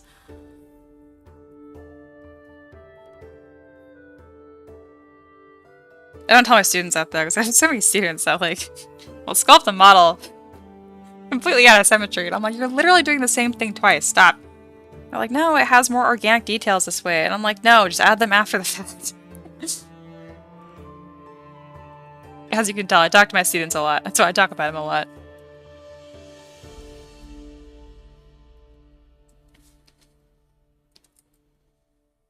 I don't know how much I want that to be defined or not. Yeah, it's good. And I'll probably add I call it a tertiary texture, which is just going to be kind of like noise. Kind of breaks up any perfections. It just makes the whole thing look more organic. So I'm always shooting for the 3 levels of texture or just detail, which is primary, secondary, and tertiary. Tertiary, you can think of it like pores on your face. Primary is just going to be like, you know, like the main body part. Like this whole thing, I can simplify it to like a triangle. And then secondary being like the in-between of that. So each muscle group, that kind of thing.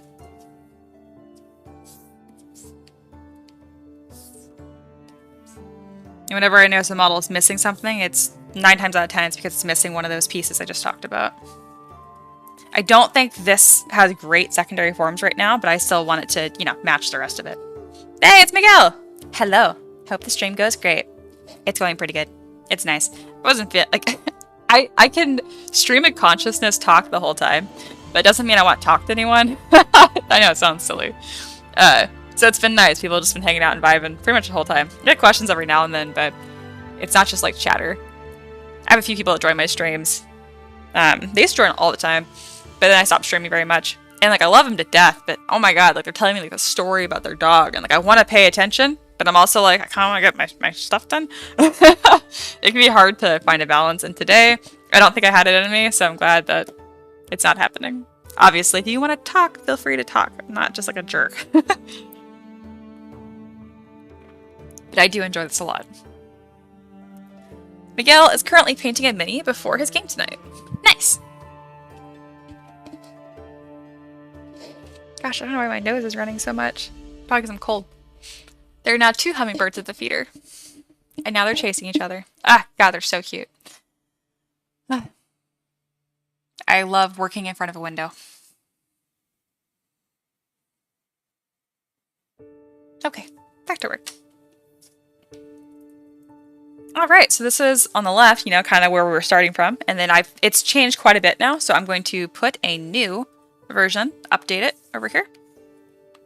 And then we'll keep working, yeah? And back to it.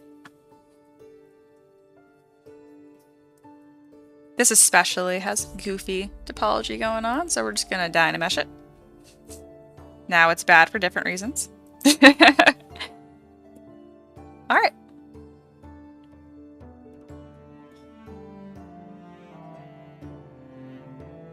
Gonna do the same thing with clay tubes.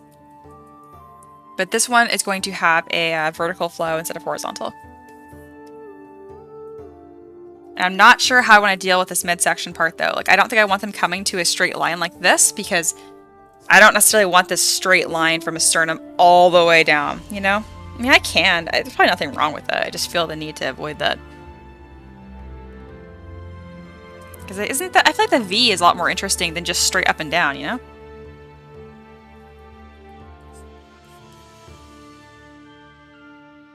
We're gonna do a B. I have seen both. What would be really cool is I just do out of symmetry, and I can do a out of symmetry like this, like a wrap kind of effect. But if I do that, I would need to mask every layer, and I really think we're looking way past the point of diminishing returns at that point.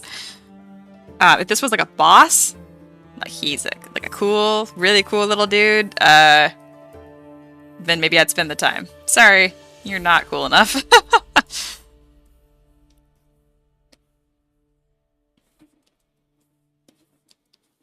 Alright, and then going back over, as I mentioned, and with a clay tubes at a higher resolution and stronger Z intensity. I did this out of symmetry for the top, and you know what? We're going to do the same thing right now, too. You know what? And this is great, because then I'm going to get win-win of what I just talked about. So cool.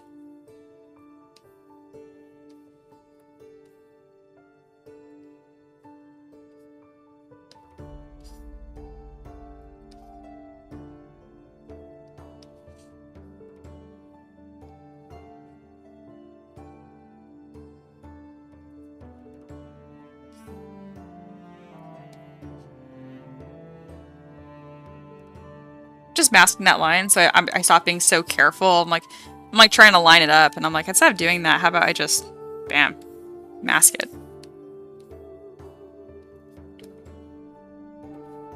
Yeah, I think that's kind of cool. I'm gonna go over that one more time.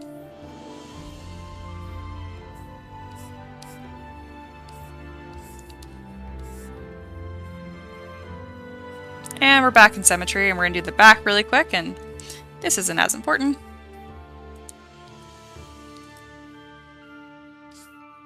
So we're just gonna throw some texture in here real quick. Oh, that's right, his weird little butt is showing, and I haven't decided what I want to do with that. We're just gonna continue to not decide. When I pose him, if it looks weird, I will fix it. Until then, I'm not gonna spend extra attention for his weird little tree man butt, you know?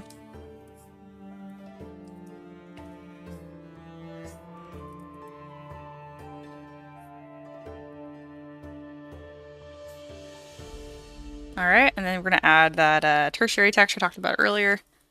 Just a light something. Really helps. There we are. Bam. I think when I pose this, these proportions are going to get a little more interesting. I also feel like there needs to be a harsher line somewhere in this chest, but I'm probably wrong.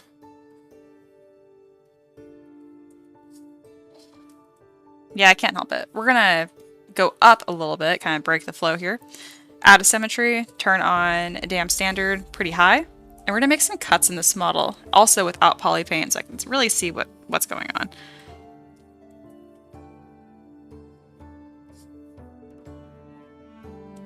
Just think it needs this extra bit of help to distinguish these different layers. It's gonna make a painter's job a lot easier, and it's gonna grab a wash. I always try to design my minis with the thought of painting with a wash in mind, because that's about the extent of my painting skill with a brush. And I'm like, well, if I can't paint my own stuff, why should I expect anyone else to be able to, you know? Especially at the skill level I'm at, I think that is friendly for everyone. Again, my sculpting skills, bomb. Very cool, love it. Painting with a brush, man, and it's not even that I don't know what to do, it's just that my patience for something that's not digital, not great. Oh, that's right, this is under that little cloth, so you won't be able to see it. There we go, looking good. Dude, yeah, just those little extra lines really gonna help. So small. Matters. It's all that matters.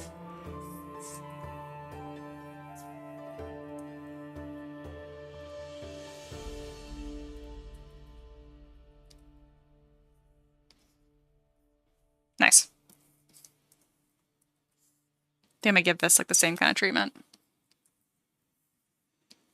Yeah, those clay tube brushes, that just wasn't cutting quite deep enough, that's all. And this isn't taking me very much time either, so. definitely worth it.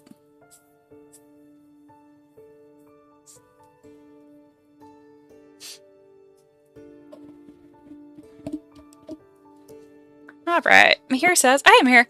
It's nice to see you talking about topology. Oh yeah, I mean, it matters. It matters even for the stuff I'm doing. Otherwise, I have some weird little cluster of problems and then I subdivide it. Suddenly I have like 2 million points and then it's hard to pose. And I'm like, I did this to myself. Alright, Anthony says, your UI, it's unique. I like it. Thank you. I have a 24 inch? Yeah, Huon just recently. Very cool. I like Huon tablets. I used to have one.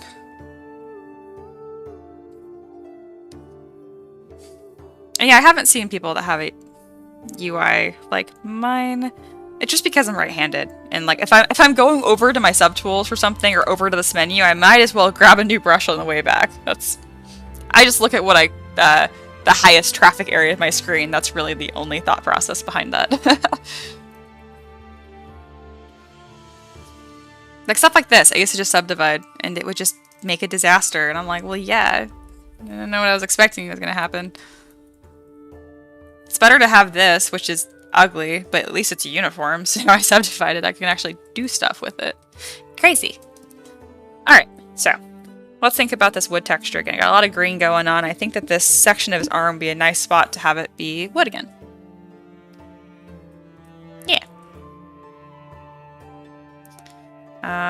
Let's see if I can copy and paste that surface noise texture again, because that was pretty freaking cool. Like it just, boom, paste. Yep. Bam. That is so cool. I want to say I figured that out on live stream before and just forgotten about it. Again, so I teach, so I have classroom lessons. I record myself talking about specific topics all the time, right? Just because I recorded that video does not mean that I remember. I have watched my own videos to remember how to do things many times. Almost every time I use an array mesh, I'm like, how do I use this? What is going on? Same with micropoly. It's not really that hard, but like, I have little tips and tricks in these videos that I make that I, as me, for some reason, do not remember. Like, I learn these tricks, and my brain just like, that's not important. I'm like, no, I'd like to remember that. No, I don't know what that is. But I'll remember other things that aren't important. I think I listened, like, there's a new Taylor Swift album that came out. I listened to the whole album once, and I'm not kidding. I remembered every lyric the first time. And I was like, cool, but like, man, if I could use that skill on other things, that'd be cool too, you know? That was especially true when I was in school. Oh my god. I would desperately try to get my brain to remember different things, like formulas or whatever, you know? And no, my brain was like, it's not important. You don't need that. I'm like, why don't I have say?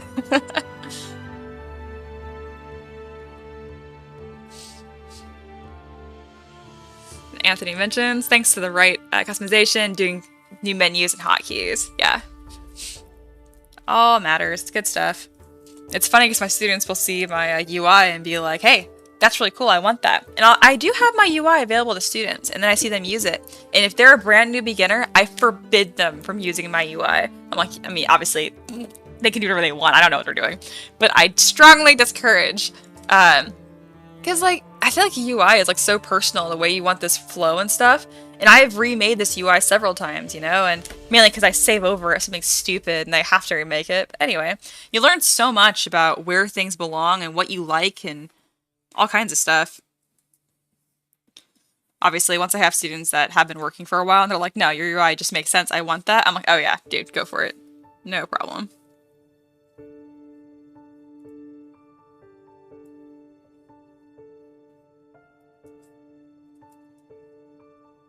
It cracks me up how much I use this alpha. It has been prevalent in my sculpts since the very beginning. Granted, I use it in like a plethora of different ways too. It's just a nice, noisy alpha, you know? Alright, why can't I flip you straight? Stop. There. Oh, that light died too. Alright, both my lights are dead, so now I'm good. Whatever the weather is what I'm gonna look like, y'all. There we go. That might be a little on the noisy side, but it's fine. Looks good. That textured really fast. I like it. Alright, it's time for hands. I'm gonna pose these. They're gonna have problems. And what I'm trying to say is I'm not gonna spend too much time detailing them because they're gonna become something else when I pose them. In fact, I might, if they hold a weapon, I'm gonna replace them entirely with this pre-made fist that I made. So we're just gonna put a little bit of texture on it and we're just gonna call it good and move on. I have backface mask on to make sure I'm not destroying the other side of the mesh. If your brush size is larger than the thickness of your mesh, you will sculpt on both sides at the same time. It's very annoying. But if you try and backface mask, it stops that. Which I feel like should be the default. I'm like, that is not a feature. I don't want to work on both, have a side of a mesh I can't see. Only do what I can see.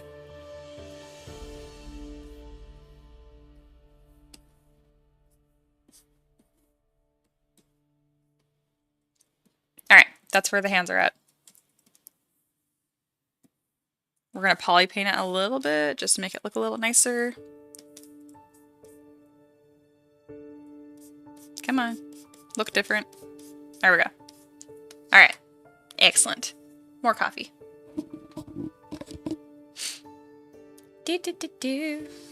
Miguel, my useless facts I can always remember. Star Wars nonsense. Oh god, I am the same way with Dragon Age.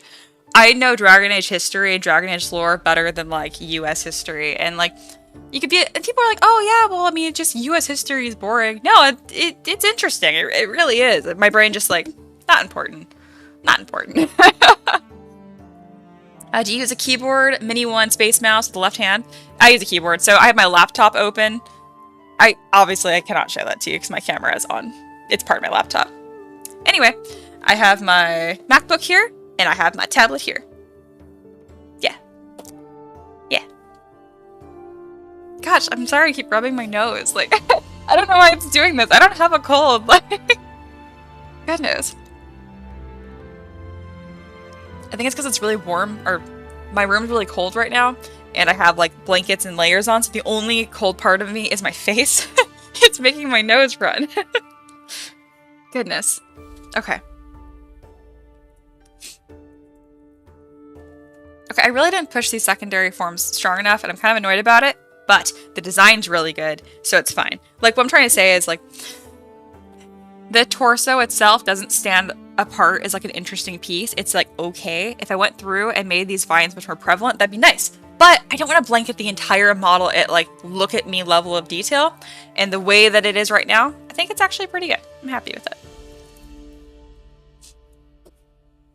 Goodness, don't mind me rubbing my nose. I'm gonna go get tissues on my next break. This is ridiculous. I don't want just brown limbs, though. Maybe I can fix this with poly paint. Because I want more of a...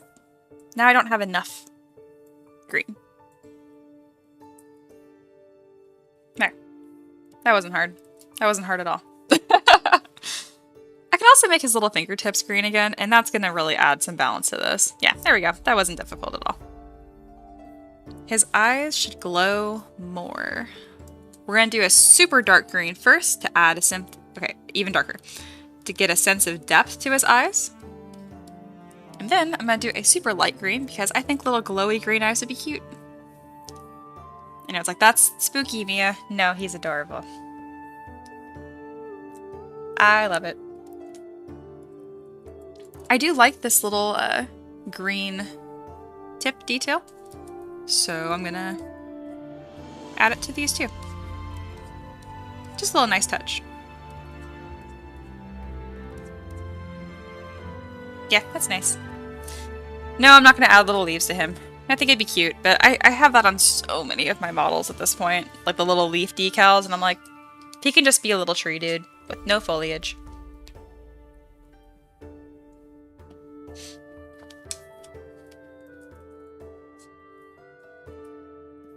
And like always, thank you guys for hanging out. I always think this is really fun.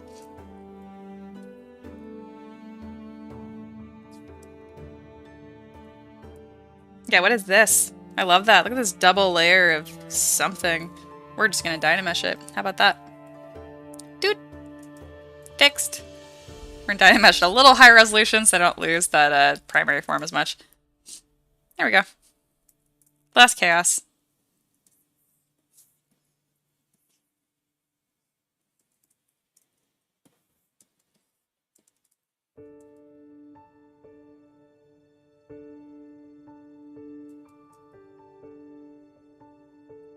I'm thinking about the texture I have like on his mask and on his forearms, and I'm trying to think if I want to put that on all of his legs or just his feet. I think I want to do it just on his feet. Again, I want varying levels of detail here that don't get too messy. I also think I'm going to replace these little hip knot things with the nice antlers. I also think his antlers would look cooler if they were asymmetrical. I just don't know how I'd want to do that yet. What if I just make one of them smaller? Not like a ton smaller, just like a little bit. Dude. Yep, I already like that more. Nice.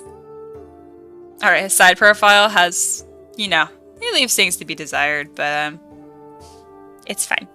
I will worry about that when I pose. Alright, we have definitely changed a lot since the last little dude on my left, so we're gonna erase him and update with our new little dude. Alright, that's way too much of a side angle. There we go, little dude. I'm so excited to do like the big boss version of this. It's gonna look sick. Alright, we're gonna go on solo. I'm also gonna click all low, just because I don't need to have my computer thinking about what is it? I'm only at 3 million polygons, but eh. I'll give it a break. As I mentioned earlier, we're gonna do a pretty just uniform texture on this. I think I'm gonna do a horizontal again. You know what? We'll just do like a diagonal. I think that the flow of texture can really make or break a model like this. Nope, yep, little weird wood butt. Dude. There we are. A lot of you guys have been hanging out the entire stream. Thanks for letting me be part of your afternoon. You know, I appreciate it. I think it's really cool. When I work, I frequently watch people, either live streams or podcasts or whatever. My favorite is live streams, and it's just cool to think that I am that for someone else. It's very cool. Alright, he's got his little tiger stripe pants. I'm going to use Alt with this alpha to have a texture coming off instead of just all going in. And I'm only going to do that towards the top of his hip. And why am I doing that? I think that the top of this is more of a focal point. Especially because I'm going to put those, I think I'm going to put those little antlers on top as well. So yeah, having those little ridges right there will give me more space to blend these antlers in. Since I'm talking about it, let's go ahead and do that, see how it comes across. I'm going to take this piece and duplicate it. I'm going to move it over here. And then I'm going to auto group it. So each segment is its own piece again. I'm going to delete the one that crosses over because it's going to be harder to work with. And we're going to move this maybe like a skirt almost. My thought was going upwards, but maybe downwards would be interesting. No, we're not doing that. All up. All up. Yes.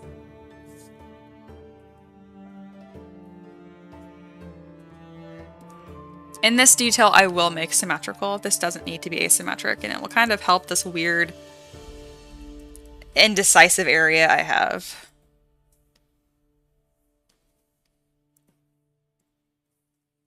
Alright, I'm going to mirror and weld that, so there's two segments. I'm going to mask the one on the right, and this one I am going to make asymmetric, and just pull this section down a little bit, and it's going to be a nice little side detail.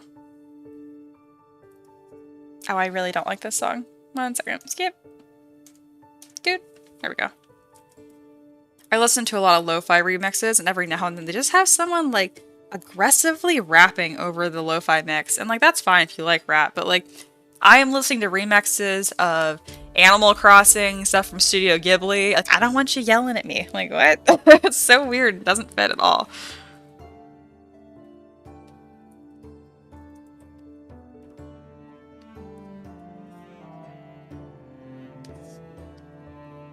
I'm really happy with that. That looks nice. I keep adjusting this earmuff because it's pinching my ear, but not on this side. I just need to lower it. Are these crooked? That's probably why. I probably have one side tighter than the other and I just haven't noticed. There, I'm just gonna lower that. That's better. Alright. Dude. There we go.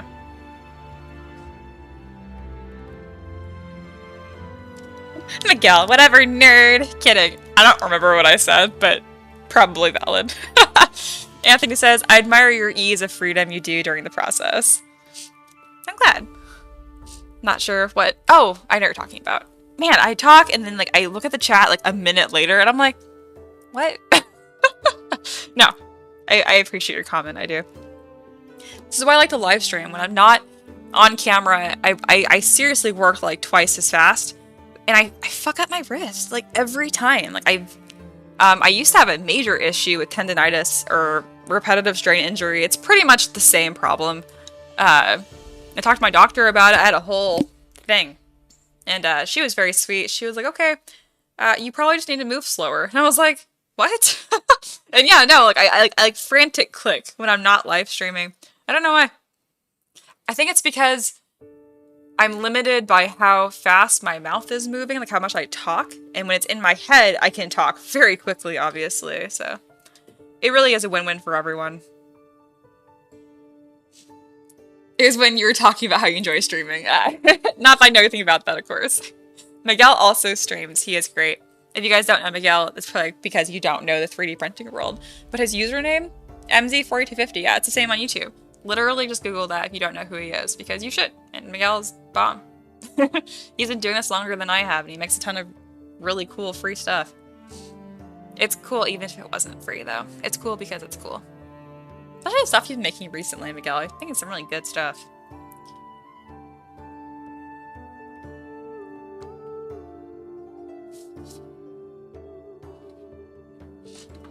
Alrighty. This little guy's getting really close to done.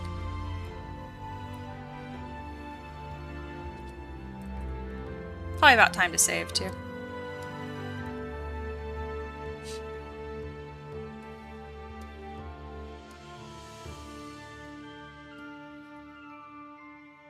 How long have I been streaming?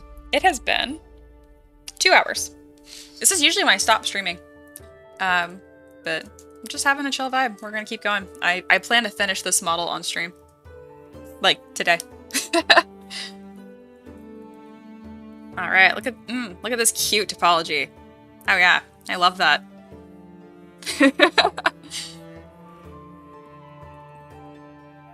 Zero meshing is a better way to fix that, but I like my 2-stroke poly paint and I feel attached to it for some reason, so I'm dynameshing instead.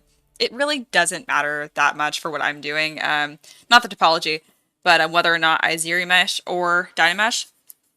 The issue is I don't want to be too, I want my lowest subdivision level to be pretty low, so when I pose it, I can actually deform it without it taking forever. If I'm below 30,000 points per each subtool, then I'm pretty much in the clear as far as posing it goes. Look at his funny little feet, guys.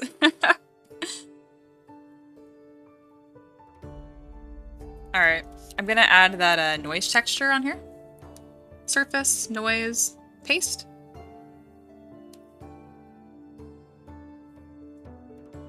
We're gonna make the noise plugin a little larger.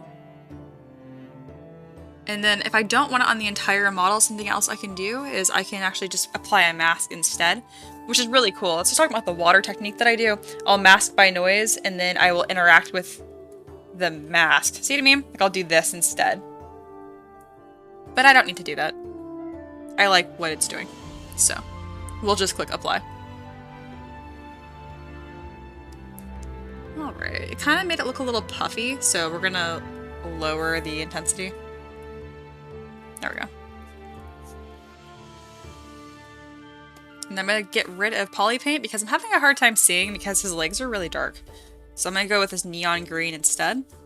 And then we're gonna build up these shapes.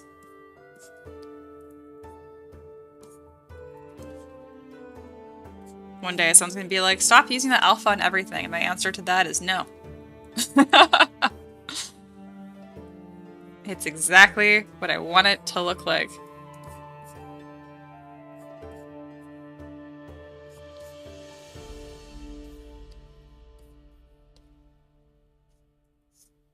Well, there we go. So I have a little bit of clipping through this knee, but I don't think I'm going to fix it. I think it actually looks pretty good. I might actually lean into it more, grab my damn standard brush, and add an edge to this.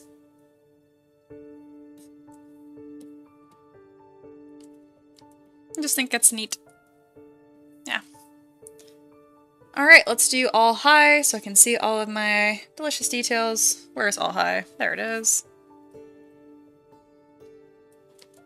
Yeah, see, I like how this is going on, and then this, no, I do think this is bland and weird and not... I call it whispering in your work. I'm like, don't whisper. Say something. So I'm gonna use clay buildup, or not clay buildup. Yeah, clay buildup, not constant.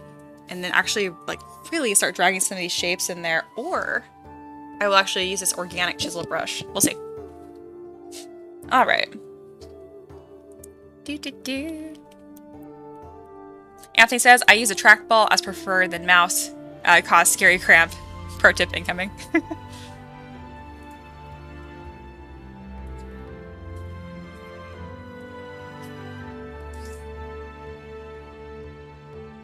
Alright, I'm gonna grab this chisel organic brush.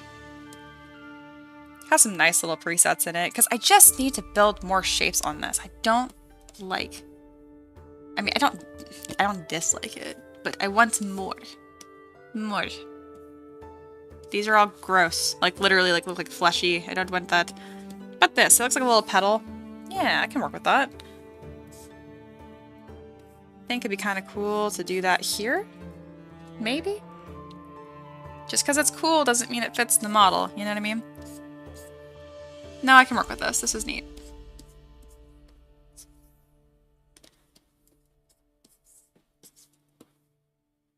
Yeah, okay. So, I want to use these shapes to further accentuate the model, right? So what's interesting about this? I like this sternum piece that I have, so let's go out of symmetry and let's just accentuate that sternum. I also like this overlap right here, so let's see if maybe I can kind of add something interesting to this edge here, like a little bit of flair. See, that's why I talk about it's so important to know what you like about your work, because it helps drive my artistic decisions. So I'm trying to improve what I already have. If I didn't like anything about the model, I wouldn't know what to do next, you know?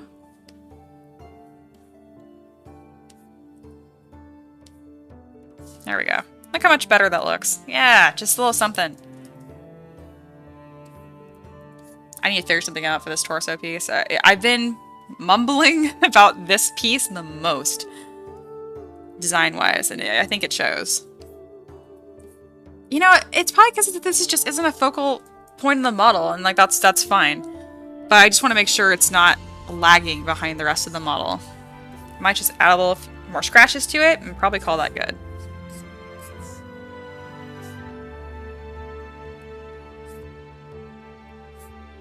Something you have to be aware of is that you can draw attention to parts of a model by adding a lot of detail. You can also have the same effect by not putting any detail there.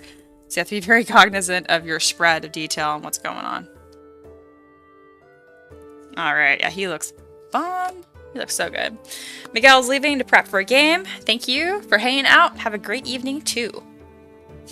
Anthony says, I like to duplicate and build on another subtool. Oh yeah, me too. Oh my goodness, I love that workflow. I feel like so many of my models, it's just the same piece duplicated all over it, you know? Pretty cool.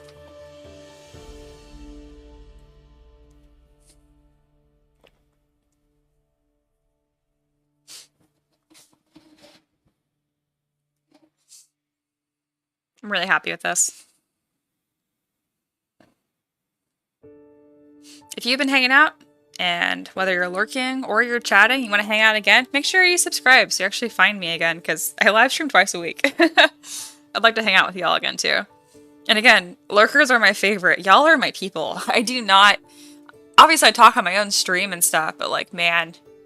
Unless it's, like, my space or, like, my art, I don't comment, I'm even shy to like things on Twitter. I don't know why I'm like that. Oh, goodness.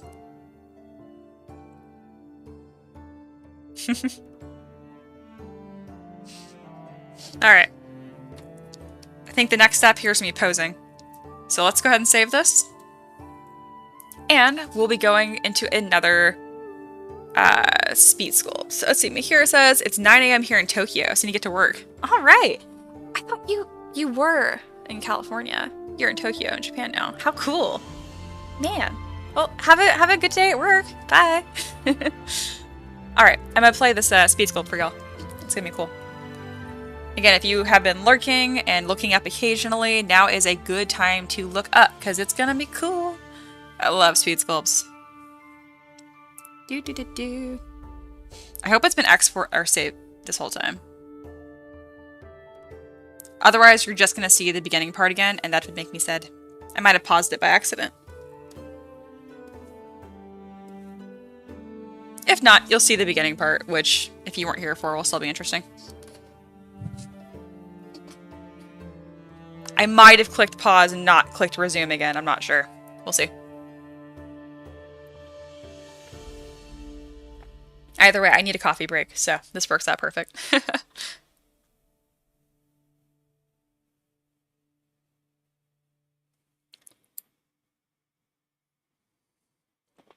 This is him during his Ant-Man phases. And then I had to really think about, I'm like, what makes this look like a tree? I need to make this look like a tree.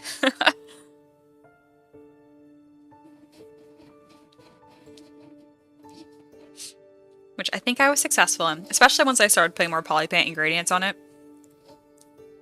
Yeah, unfortunately I did not click resume. So, it's a very small speed sculpt. I'm a little heartbroken, but it's okay. So what we're gonna do instead, since I did not click resume on my speed sculpt, I'm gonna go through my quick saves and save a couple of my work in progress things. Some of my students really like watching my live streams. Other people really benefit from seeing the work in progress posts, so I make sure to do both. Alright. So I have this saved, and this is another big reason why I like auto-saving every like 3 minutes. So if I go to my quick save folder right now, and I scroll over, bam, I'm gonna have a bunch of different increments of work that's been saved. Alright, this looks like a good point to grab. Yes.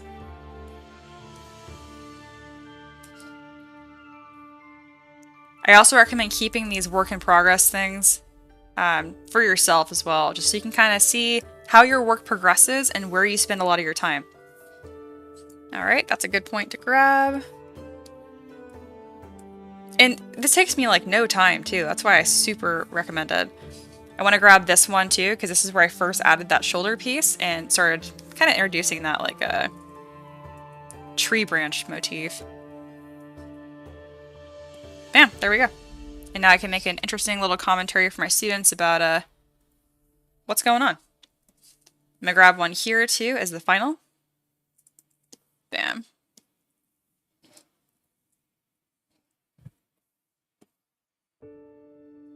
Easy. Easy breezy.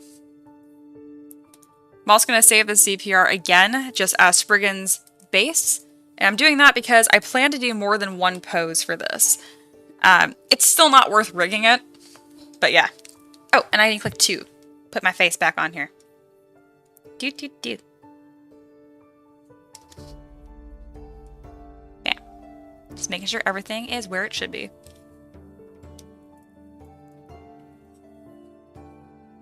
Alright, so this next part is me prepping for posing. Let's see what that looks like. I'm going to grab pieces that will move together.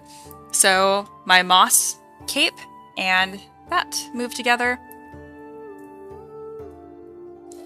His little mask and his antlers will move together. Also note that I'm not concerned about, I only merge things that I'm not going to want subdivision levels for. Otherwise, I'm not going to merge them because then I lose my subdiv. Yes, I can reconstruct them, but I don't want to. Alright. So I got his chest, his torso, top legs, bottom legs, upper arms, lower arms, and then these little branches. But see, I'm not going to Not gonna merge those, and I'll lose the posing for that. You know, that might not matter though. Because I have these pieces broken up where they would bend, I can be a little less careful with that.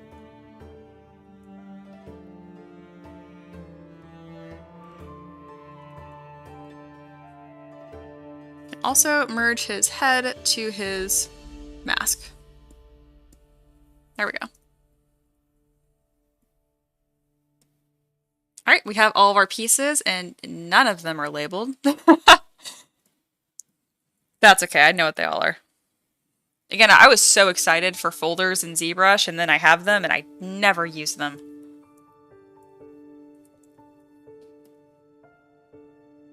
At this point, I guess we kind of just think about what I want this pose to be.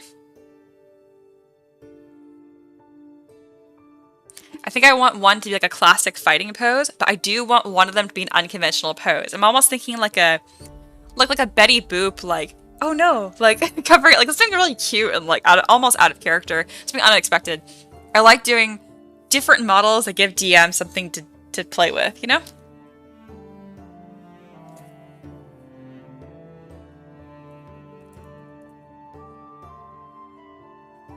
I'm also going to texture the base of his neck before I forget.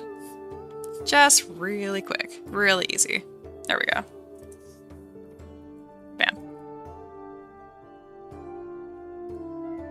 I'm also trying to think about what weapons I might add. I have a large list.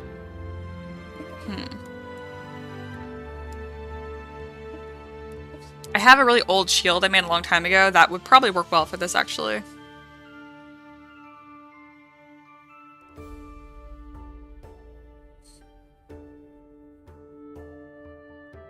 Oh, you know, if I saved it, I have a really nice little staff. That'd be super cute. And it's all like these twisted magic staff. This has got to be it.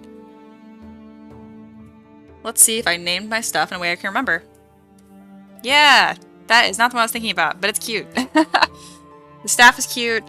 There was a different one that I had in mind, though.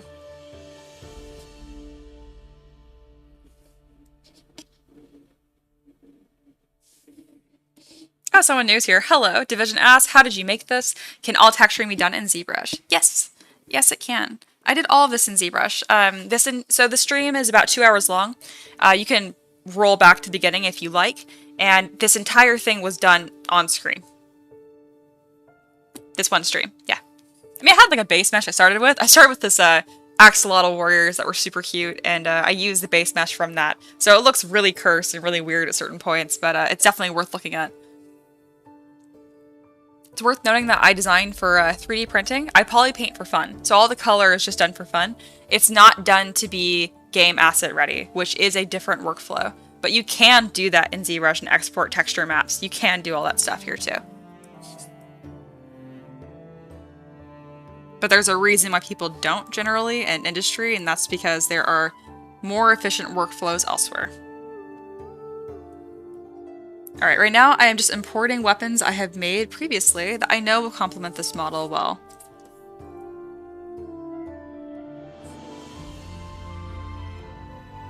Okay, I think a big round shield like this would be nice. Again, I'm looking for that staff I was talking about earlier. I actually have a Sculpt With Me on it.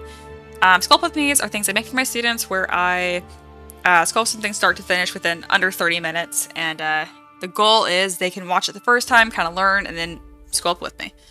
Magic Staff Flower Druid. I think this one's it. Ha! It is, and it's poly painted. Excellent. Yeah, this is the one I made the tutorial on. Perfect. That's what I was looking for. Again, this is a cool one, but it's not what I was wanting for him.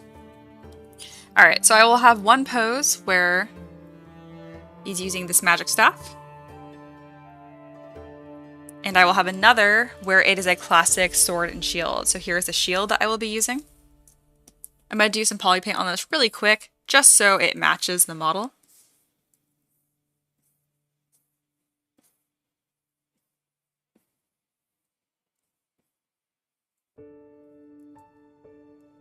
There we go. Just so the color scheme's even the same, you know?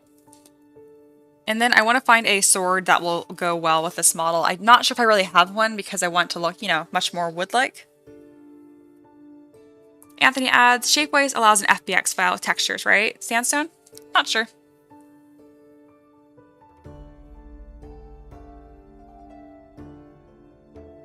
I wonder if I could do a shield with a spear of some sort.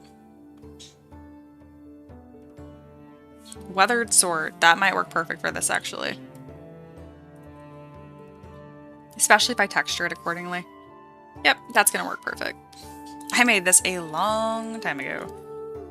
And it is still getting use.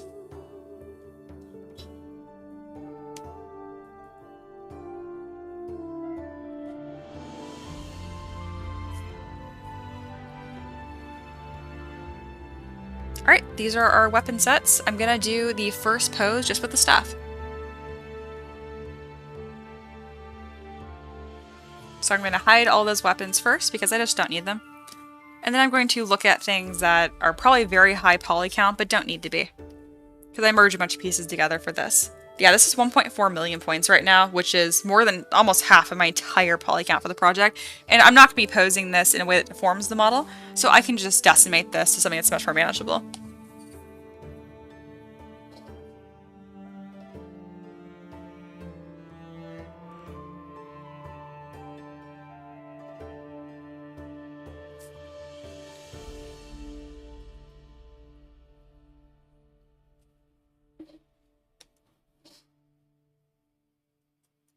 There's a lot of detail on it though, so I still want to keep the poly count fairly high, just to make sure I don't lose anything. Yeah, perfect. So before it was 1.5 million points, now it's only 500,000 points, so it's a third of the size, and it looks exactly the same. Again, I'm only doing that because I know I'm not going to be deforming that.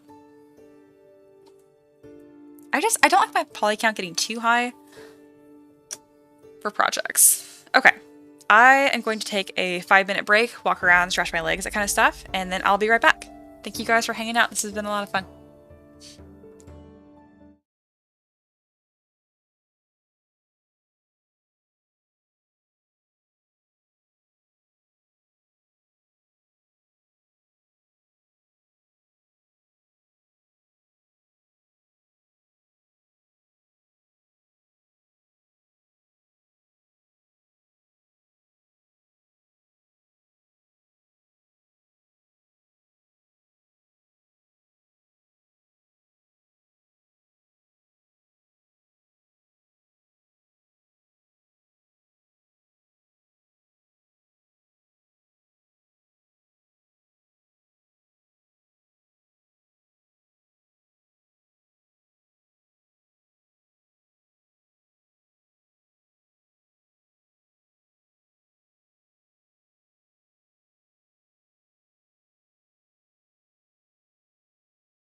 All right, I am back.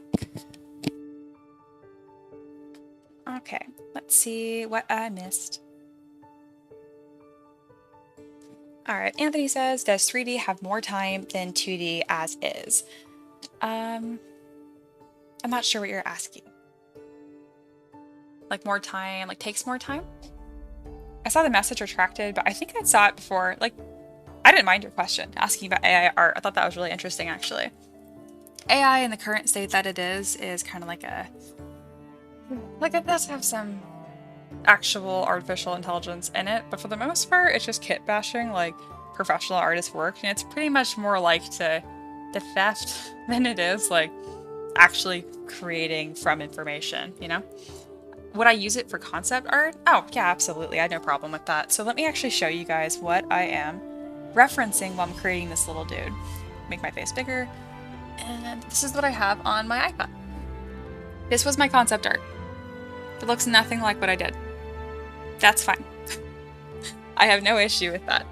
So I have no problem using concept art and saying like, oh, okay, what do I want to take from that? How do I want to achieve the vision that I have in mind? I have no problem with that. But no one's using AI for that, unfortunately. Yeah, time to start sculpting. With AI images, do or would you use them to help? Someone's copying and pasting got really weird. Messed all that up. Don't worry. I know roughly what you're asking. As far as like, it's going to take a lot longer for there to be AI for 3D art than there is for 2D art, just because of the complexity, but it'll absolutely happen. And I don't really...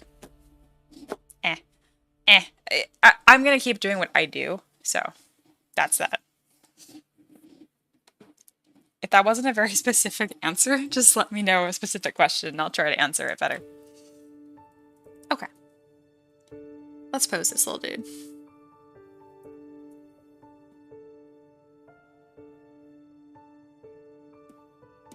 So I'll go to T-Pose Mesh.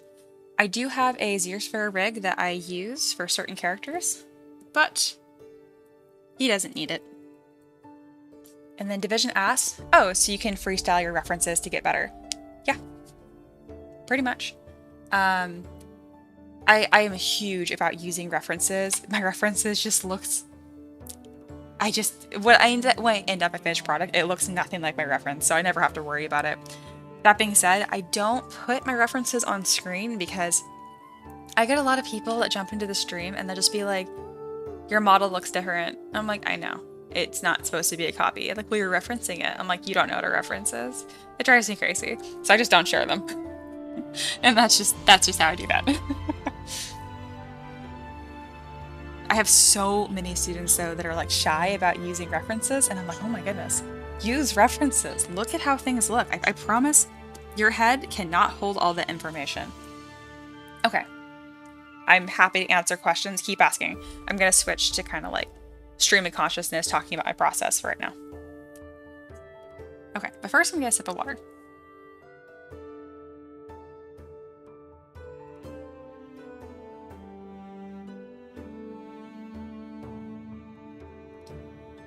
Okay. So I turn perspective off, which means that what is closer to the camera view is not being distorted. It's all being treated exactly the same. It's also called like orthogonal view. And I do that because if I make an interesting pose without perspective, then when I do have perspective, it makes the pose even more interesting. So I have no perspective on. I tilted the body just a little bit. So this was straight on, and now I tilted it, and then I'm going to start building it around this view. I kind of call it like an alpha shot. And I do my best to make this direction look fantastic. Obviously, I want the entire thing to look good, but I do work from this specific direction. All right, so I usually go from top to bottom. So I'm going to grab his head and tilt it towards the camera. I might even tilt his neck a little bit. And general rule of thumb, I like to move things way more than they need to be and then bring them back as opposed to doing a bunch of little micro movements.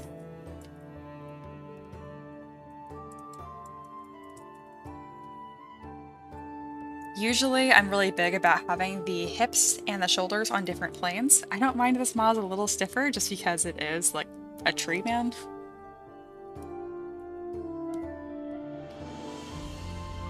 So I'm going to tilt the entire model, and then I will put his legs back under him.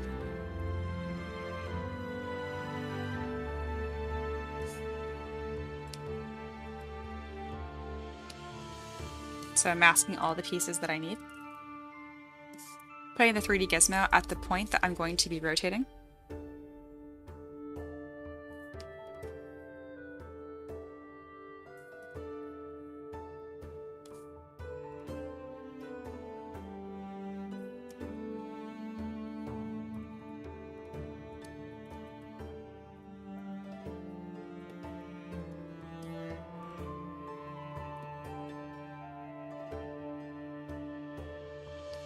I'm always making sure the feet are completely flat.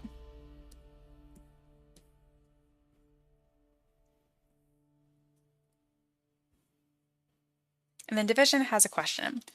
Should I focus on only making characters? Because I sometimes make random things, like one day building, another day character, another day a gun. Make what you want. That's my big thing. Unless you're getting paid for a commission or something, make what you want. It doesn't matter if you are jumping around, because you might learn skills from one thing that will help your characters, for example. So I make characters, creatures, and terrain. I do a little bit of everything. I guess I don't do actually, no, I do. I have done buildings too. Literally just the other day I made a little grung hut. My biggest thing though is just make what you like.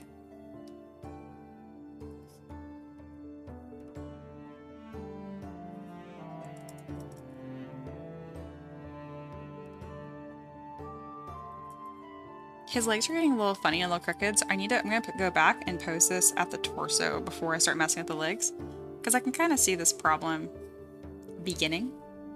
And instead of fighting that, we are just going to fix it now.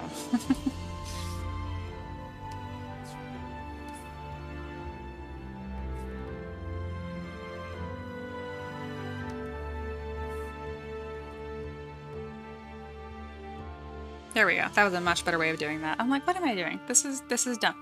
I'm doing it dumb.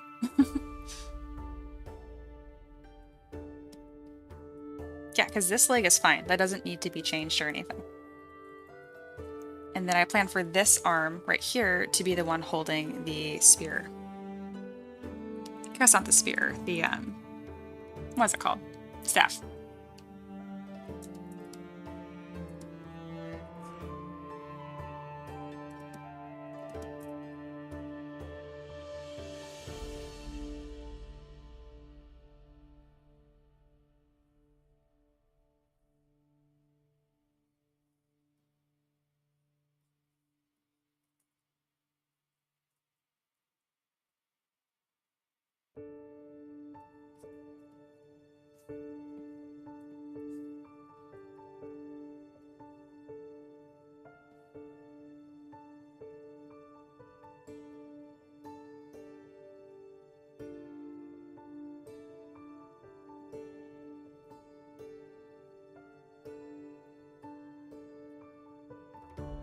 So right now I'm just imagining that staff being in his hand, and it's gonna help balance his entire model. So it's gonna be right here. Not worried about posing the hand right now. I never pose the hand in Transpose Master. I do think this leg needs to be pushed out more though. I don't mind there being some weight on that staff, but as of right now, it's a little too off balance. So I'm going to rotate his hip. Bring his leg out. Rotate a little bit more. And then I'll put his leg to fit underneath him.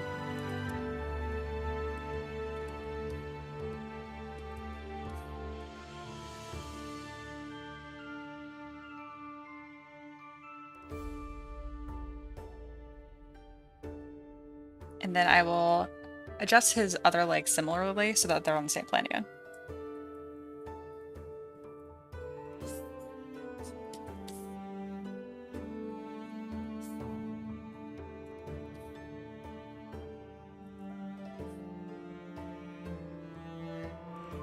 So this is when I start toggling perspective on and off to kind of see how the pose is coming along from both perspectives.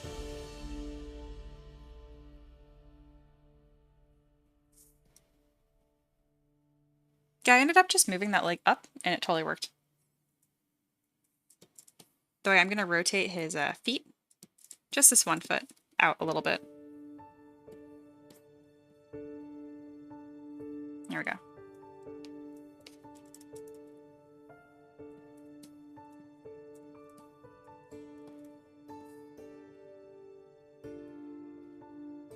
I'm going to keep this arm like this. It's kind of a weird, stiffer pose, but again, with this specific creature, I'm okay with that.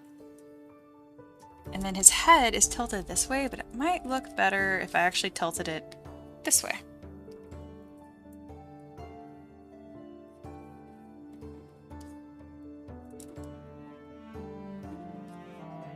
Notice that whenever I grab the 3D gizmo and pose something, I'm always going to the pivot point, so where it's actually rotating from.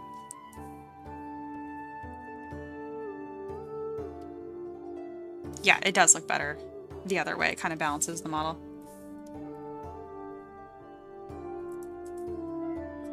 I do want this to be a little bit more of an upright angle too. Like this.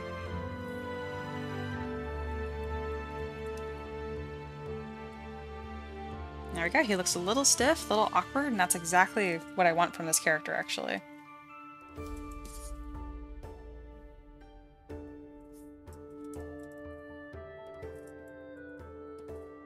I might want to move this foot out just a little more, though.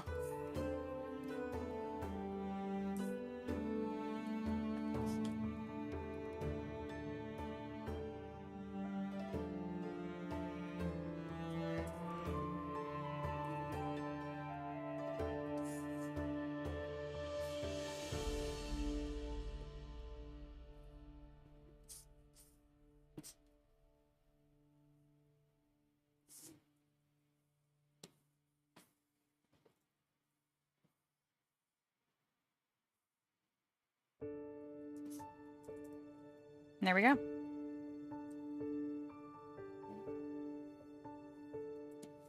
It might benefit from having this arm sticking out a little bit more. So I think I'm going to make that gap a little bigger. Again, I always want my silhouette to be really clear.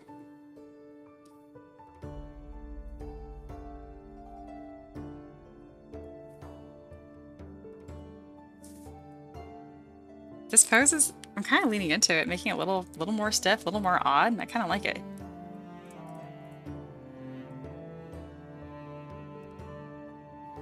Alright, T-pose, sub-T, so I'll put everything back in my subtools.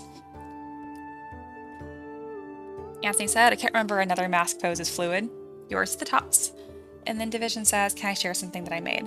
I don't think it lets you post links in this, but if you want to like get creative with like the way that you like space the link or something, go ahead. But by default, YouTube is going to try to block your comment, just letting you know.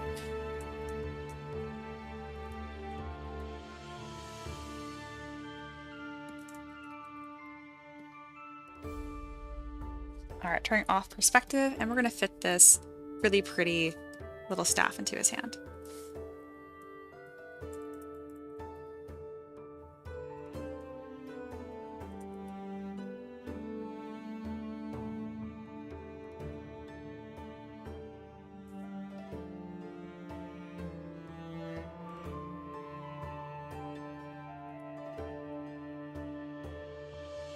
Alright, I'm happy with that. And then I'm going to import one of the pre-made fists that I made instead of posing his hand, because it's going to take me forever.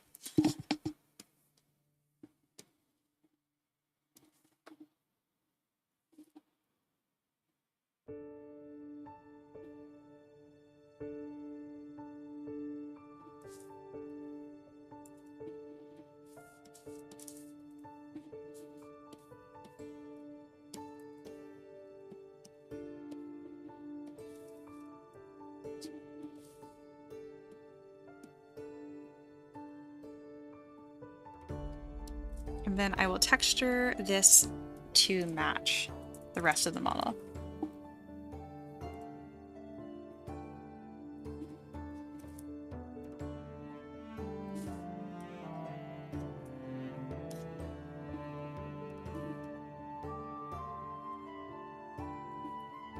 it'll actually be pretty easy to do, especially because I don't have to, usually I blend the seam, you know, but in this case, I'm actually going to keep it.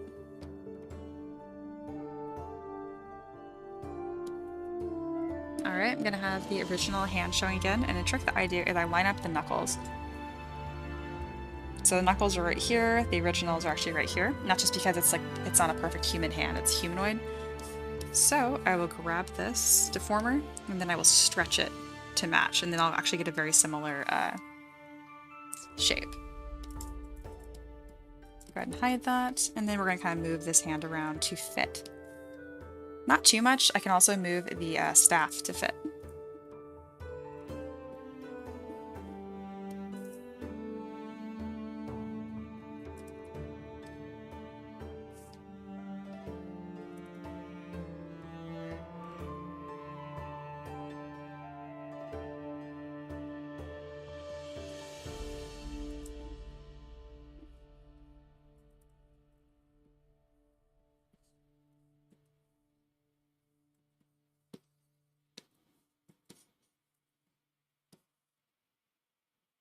Alright, and now I'm going to texture this to look the same as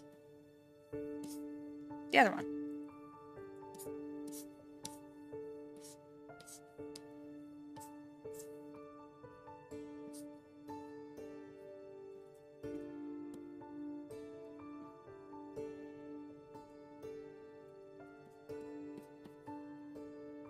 And there we go. It's our little dude.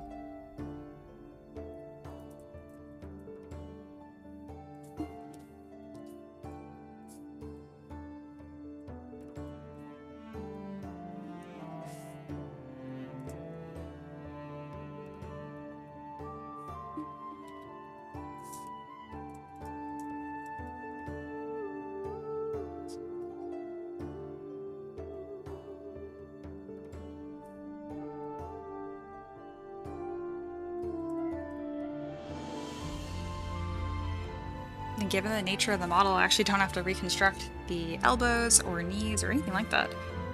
It's pretty much good to go.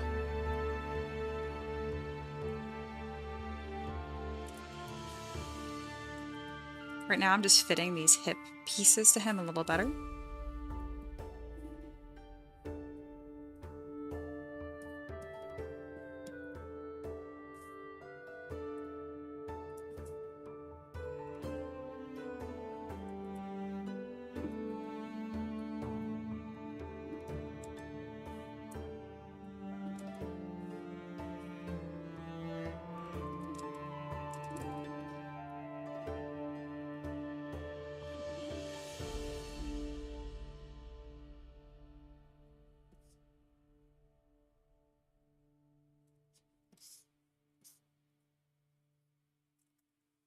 What a cool little character.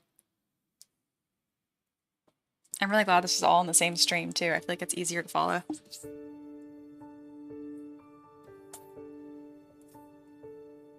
Let's see if that initial render set looks better now too.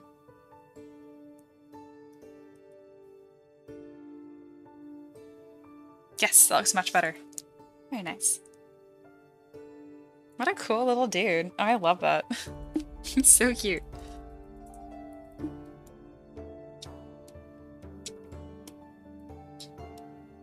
Alright, I'm gonna save this.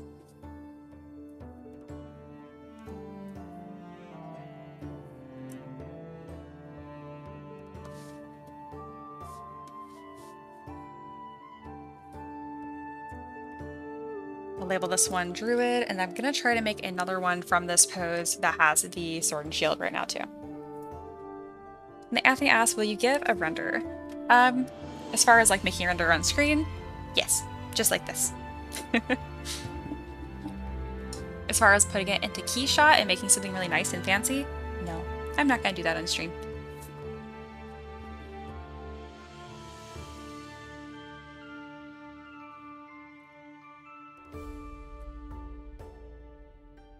I do think it's kind of jarring how much his mask sits off of his face, but I don't know if I'm gonna fix it. I kind of like it. Alright, now we are going to make the other pose.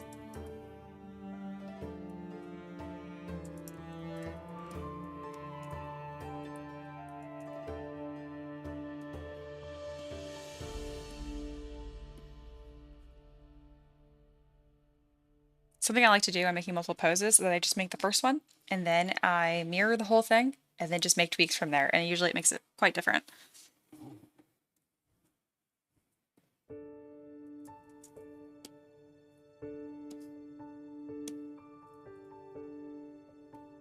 Both of these weapons are pretty high poly, and they don't need to be, so I am just decimating really quick before I put them in Transpose Master. Because if you have really high poly counts in Transpose Master, it makes it angry, and it doesn't work very well.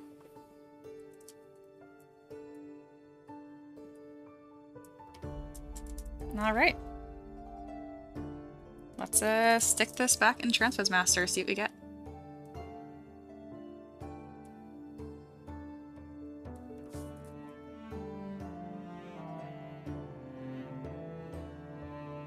If you mirror things in Transpose Master, I actually don't know if it breaks it. So let's find out.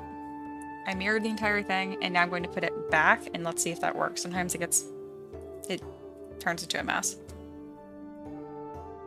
Yeah, so see, it is inverted, flipped the normals on almost every single piece, and then counted a mismatch, and it just destroyed it. Why on every single one you flipped the normals? I can fix that. It's just kind of annoying. Let's see, is there a way I can flip normals on every single piece at once? I don't think so. So what we're going to do is just reopen the file.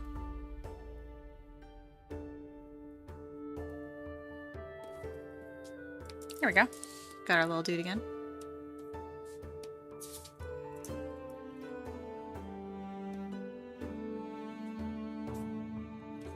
I'm going to copy this tool, open a new tool, and then paste the tool. And instead of using Transpose Master, we're just going to do it right here. It won't have subdiv levels, but I don't think I'm going to need them.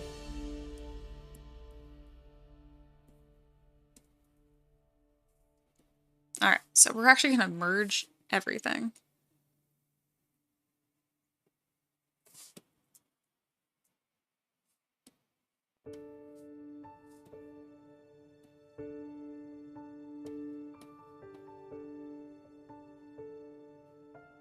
Alright, so we have this entire character as one subtool now, but lots of polygroups. I can always split things off if I want to. And then I can mirror. There we go.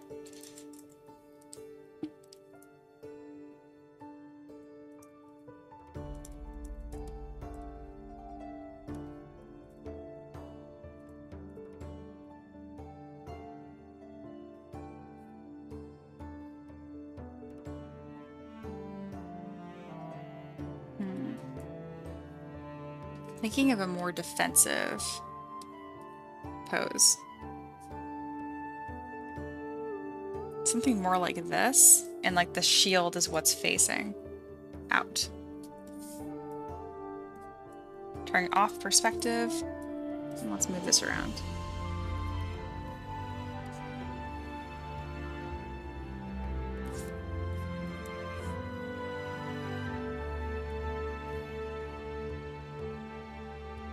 Gonna give him a really big shield.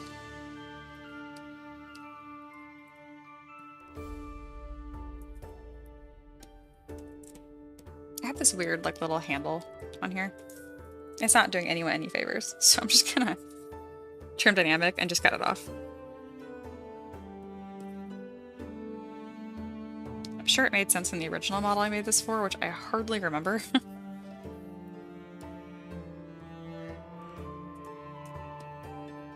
There we go.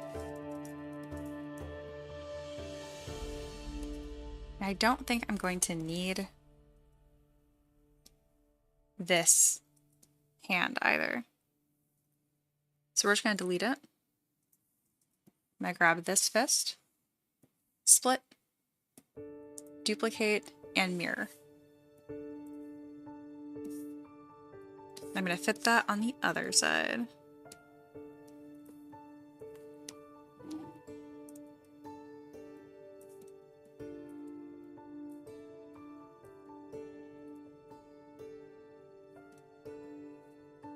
So I plan to have him at least holding something in each hand, so I don't need to worry about the original hands I made. Which is also why I didn't spend very much time detailing them, because I had a feeling this is going to happen. Alright, not going to get too picky about how the sword fits in his hand, because I'm going to completely change his pose too.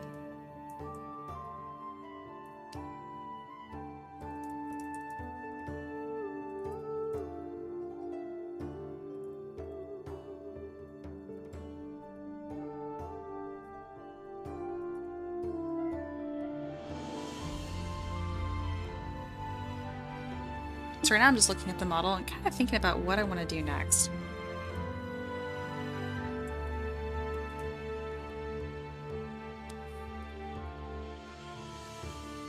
Yeah, I think I'm going to widen his stance.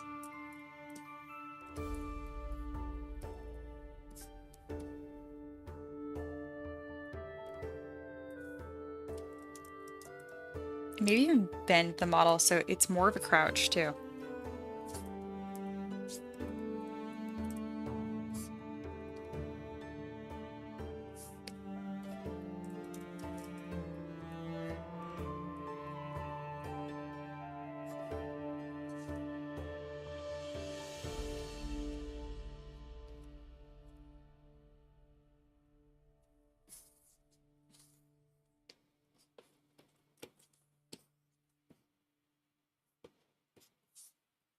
I'll need to spend some time posing each foot, but I think it's gonna be worth it.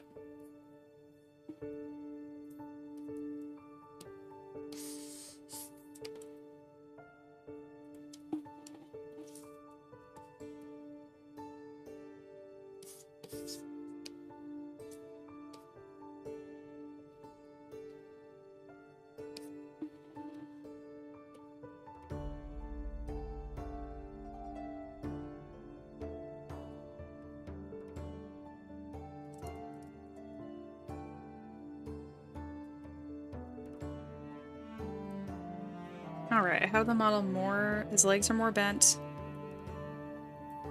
Also going to bend here and then hunch the entire model over. His hands are not attached right now, so I'm going to do that first.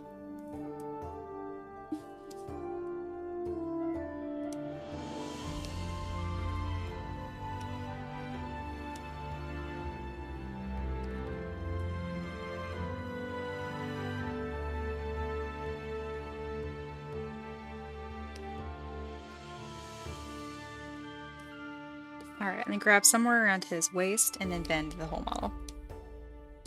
This would be easier if I had subdivision levels, but this is also fine.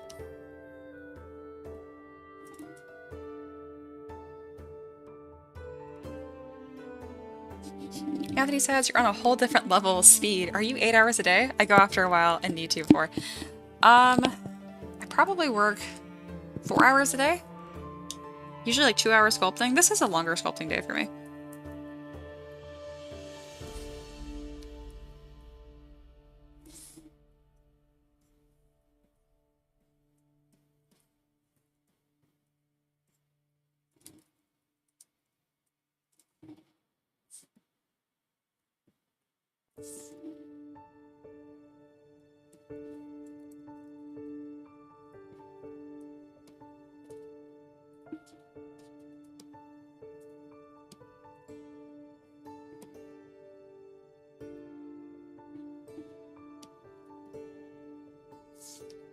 I do work pretty fast though.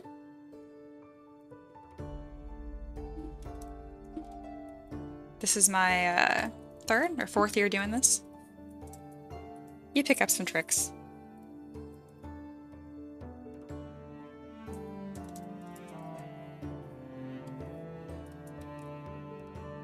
One of the biggest things that helped me was looking at live streams, speed sculpts, and then like seeing how long it took me to get things done. Because pretty quickly I'd notice I'd spend a good chunk of my time not doing a good chunk of the work, if that makes sense. Like it was disproportionate. I'd spend like an hour like fiddling over like how a hand was posed, and then the other hour I would get the rest of the model done. So it was just about finding where I was wasting my time and stop doing that.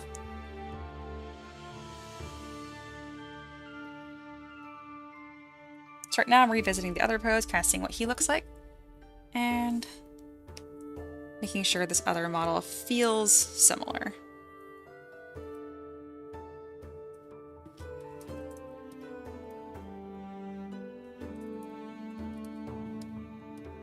They definitely feel similar, which is good.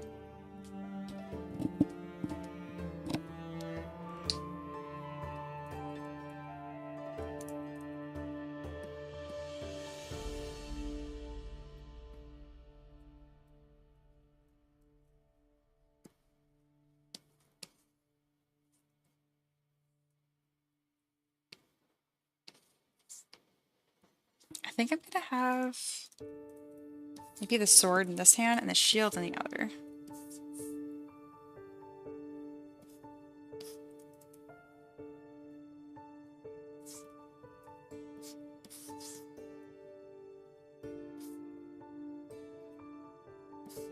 I think I'm gonna put the weapons where I think they'd look best, and then I will move the rest of the model around that.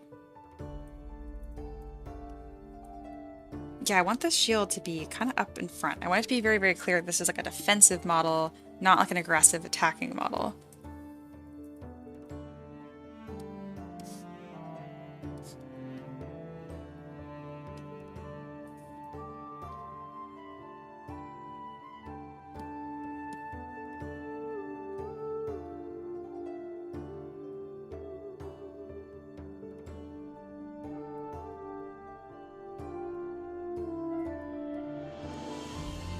Yeah, I love that. I like that this one's looking so straight at the camera, too. Kind of creepy.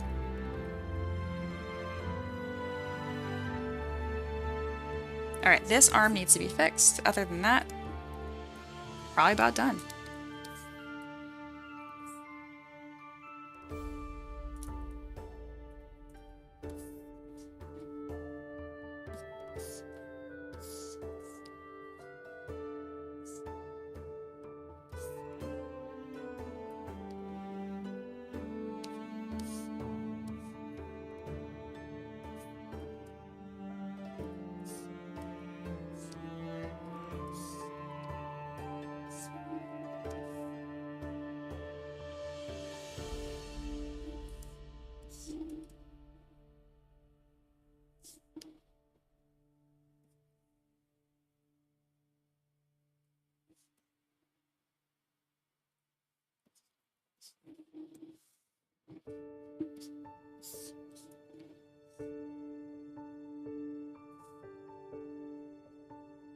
Alright, so there's a couple things that aren't quite fitting together here. So all I need to do is move this arm up a little bit. And if I want to cheat, I can just shrink the whole thing a little bit. It works better than you'd expect. Shrink just a little bit. No one needs to know.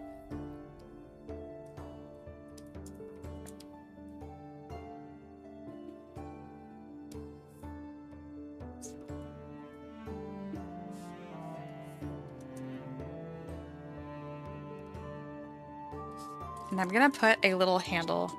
I really don't need to. It's on the back side of the model, but I'll know that it's not there and it will bother me. So I'm gonna take care of that really quick. So all I'm gonna do is go to trim rectangle, boop, trim, and then I will color it, add a little bit of texture, and stick it on the shield. Boop. We're spinning. It's really small, but it just makes everything look nicer when it makes sense. So I'm going to put one right there, and I might even put another one over his forearm.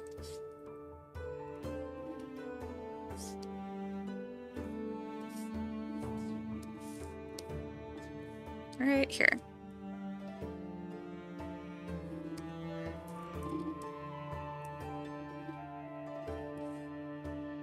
Real small detail. Most people aren't going to see. But it brings everything together.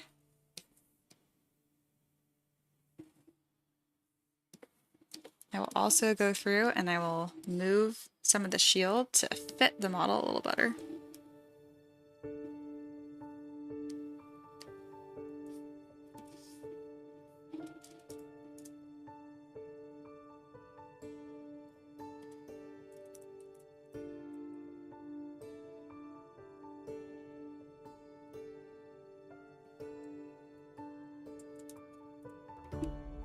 And there we go. That's gonna be it. All finished. Kind of a long stream. Thank you guys for hanging out. I'm really happy the way all this turned out. Looks pretty good. I'm gonna merge all this together and stick it on the other model so they're side by side, and then we'll wrap this up, yeah? Alright, here's our other little guy.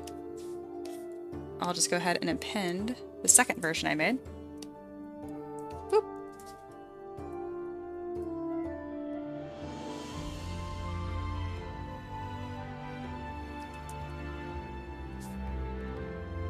There we go. I'm